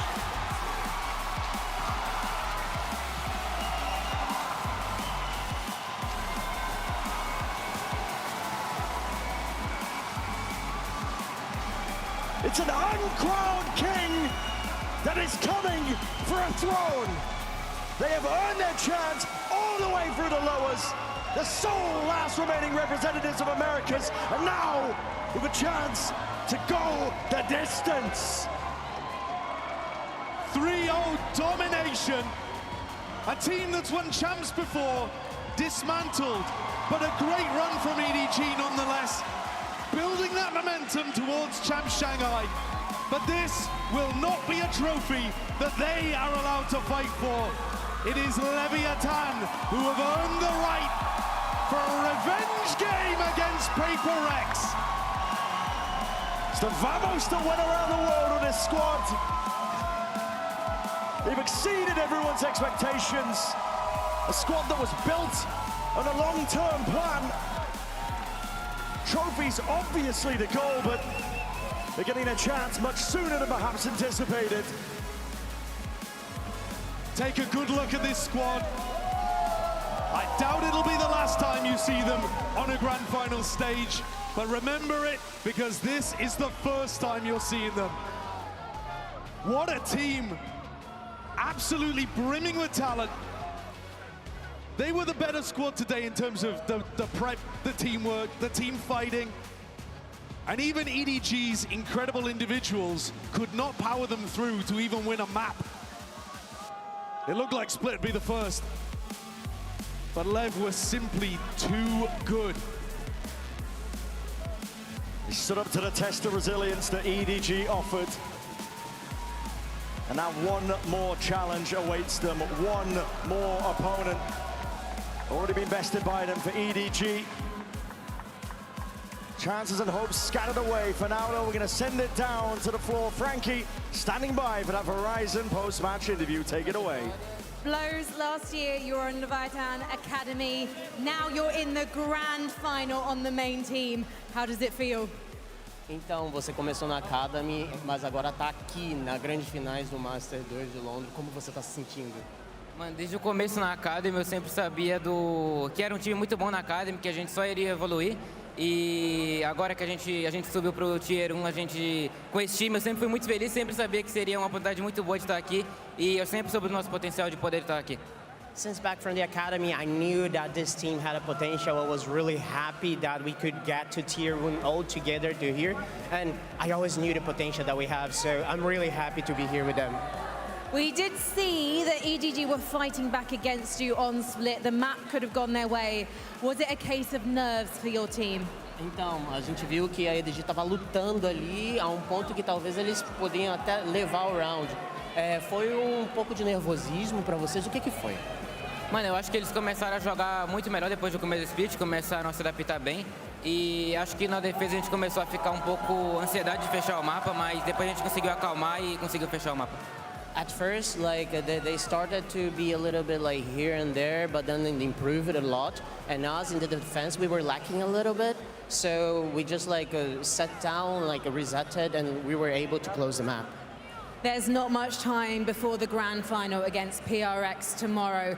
When the nerves are being felt tomorrow, when you're on that stage, how do you stick together as a team and raise that trophy? Então, não tem muito tempo até a grande final, amanhã contra a PRX. E quando os nervos estão à flor da pele, vocês chegarem no palco aqui, a ponto de quase levantar o troféu, como você se mantém calmo? Mano, eu acho que a gente já teve uma boa run nesse campeonato inteiro. A gente já tem, acho que, bastante experiência jogando nesse stage. E eu acho que amanhã a gente vai lidar só como se fosse mais um jogo e ver se a gente pode sair com o troféu. Well, like I think we already have a really good run so far up to here. So tomorrow we're just gonna treat as another game and see if we can actually lift a trophy. Parabéns, thank you so much, Flo. Congratulations. Go and meet your fans. As for the rest of you, we'll see you here tomorrow for a grand final, London!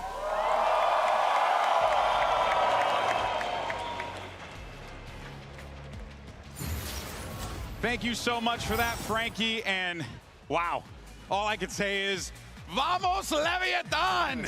Unbelievable performance. We're joined by the man who is very close to getting his next crown. It's King. Pleasure to have you here, my friend. We've talked now a couple times in this tournament, and last time, what was it, the other day, you were like, I'll talk to you later on, but now you actually again a chance to do it.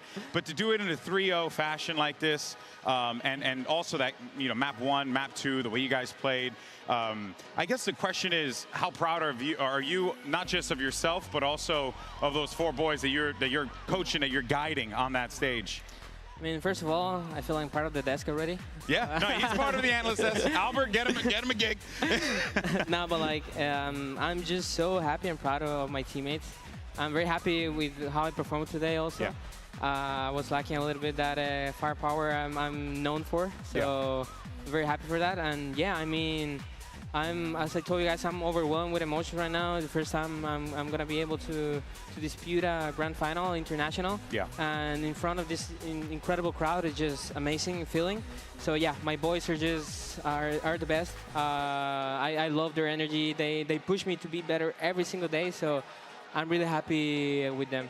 It wasn't just the boys today, though. On that map 3, it got a little bit hairy, a little bit stressful at times, but you were the one who stepped up. As I think people forget, you're one of the original fragging IGLs. How did it feel today to do that, to close out? I mean, I felt so happy. I was kind of doubting myself in a way these last couple of days. I didn't tell anyone. Just something I kept for myself. I'm like, okay, no crying. You just gotta keep grinding, keep grinding, keep grinding. So I've just been playing the game, just trying my best. Because I feel I'm a very good state at IGL, but as you said, I'm one of the OGs, those fragging IGL, so I knew that for us to be champions, I needed to be back in this form, and I'm very happy it was today, and I'm hoping to bring it back tomorrow too. Hey man, listen, little by little, right? One thing that I've loved covering this team has been your attitude about it, you know, the whole way through. But I did feel like there was a significant point in that match on Split where I think you knew that you had it. And it was the 3K backside. The O comes out. You're like, wait a minute, he's just crouching behind the box. I could shoot him. At that point, when you got the 3K there, you got up. You're like, whoa, whoa, whoa. Like, was that a moment where you felt like we're right back in this? We're going to take this thing? Yeah, definitely. That's one of the rounds that you feel like you have the whole momentum, and it's just doing all the things you were doing. Now it feels like everything's gonna go your way, you know? Yeah. So yeah, I mean, I made a little adaptation on the orb. I just swapped it to B because they were like just slamming that side. They were. So I'm glad it worked very well. And yeah, that round was just crazy. Good reposition, man. It was a good reposition. Yeah. It was crazy. But yeah, it was crazy. Yeah. It's been a very long tournament for you guys. You played the Swiss stage. You lost immediately in the upper bracket, and you've had an incredible lower bracket run. Is there anything that you've learned as a player about your teammates, maybe yourself, after the amount of games you've played? Honestly, the most I've learned is that our skill gap is just, I don't know what it is. It's just every single match I play. Yeah, every single match I play, I just feel like we're just going better and better and better and better. And I just feel like all the run we've had through this tournament, it has helped us to discover this LEV we are right now. That is just, we're in an incredible form right now. Yeah, I mean, it looks that way, right? You beat EDG 3-0. I real quick before we move forward, I just want to ask you just about your opponent, you know, and I know you guys have some respect for each other and stuff like that. So thoughts on that, and also thoughts on your upcoming opponent as we take a look at this bracket. Well, you know, let's just fly the graphic, why not? But King, why don't you go ahead and tell us, man, what did you think about both those squads? I mean, they're both incredible. Yeah. EDG is an incredible team. They're insane. There's many people saying that it was gonna be like one-sided either for them. I'm seeing like it was gonna be one-sided from them or one-sided from us, and I'm like, what are you guys talking about? Like, these guys are insane. Like, they're a very good team. And yeah, the only thing that surprised me that was nobody like sent me a message about the crown thingy, but it was funny at the same time, like the t-shirt thing. Yeah. And yeah, HyperX, I said it as soon as we lost against them, that we learned so much from them. They helped us to bring this form for us in the lower bracket. And I said back in the day, whenever someone, I think it was either one of you guys, who I want to face is I want to face HyperX because I think they're going to make it to the grand finals. Yeah, you did. You did say that, and now you're making it to the grand finals, buddy. What do you think is going to change? Because obviously before HyperX started strong. Yeah. What do you think is going to change this grand final this time around? I think whenever we played them in the upper bracket, in the playoffs, they grabbed an incredible momentum, and we were just like, we felt like we were frozen, like we didn't know what to do. Stun locked, The PRX train just all over us, you know. And now it feels like we discover a new train thanks to them. Like, we are the people like just rolling people track by track in that lower bracket. So what's gonna be different is that now we have another train to face them in grand finals tomorrow. I love it. It's going to be a full-on train collision. Somewhere Mimi is mad at all these references to trains, but you know, it is what it is. Hey, we're in London, you know, take the tube. But of course, though, folks, that's not all. Before our grand final tomorrow, you don't want to miss the show match. It's going to be between Team Calm and Team Chaos. You're going to see the debut of Valorant's new map, which is going to be played live on stage. You should see some familiar faces there as well. It's going to be a good time, and we hope you join us as well. If you're in the house as well, make sure you check out the Fan Fest. Have a good time out there, too. But that's going to do it for us, King. Congratulations, man. Appreciate it. Super proud of you, brother. Thank you so much for your time. Appreciate you. And of course, folks, that's a wrap. We'll see you tomorrow because we're going to throw down for the grand finals. It's going to be HyperX, Dios mío, HyperX versus Leviathan. It doesn't get any better than that, folks. We'll see you then. Almost beefed it.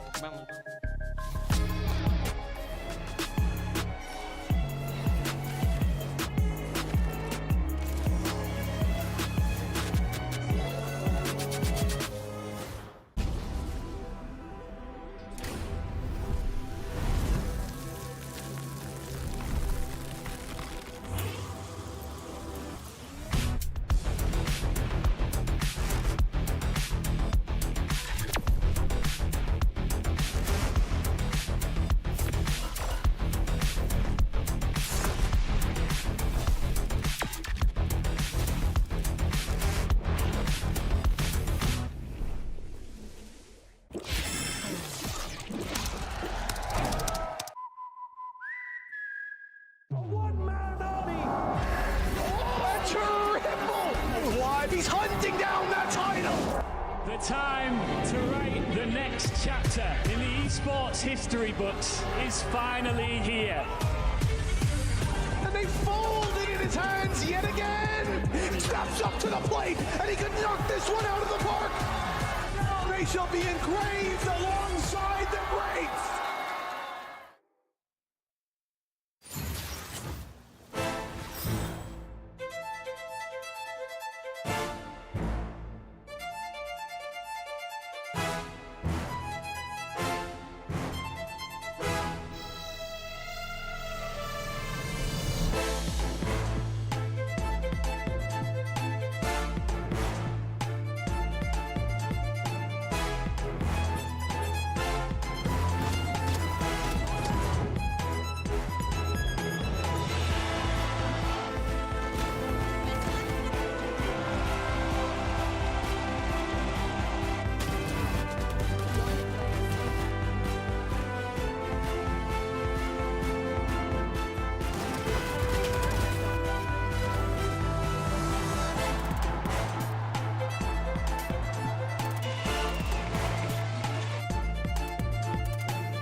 over. Can be hit in time, but they don't know about this. They don't know about King.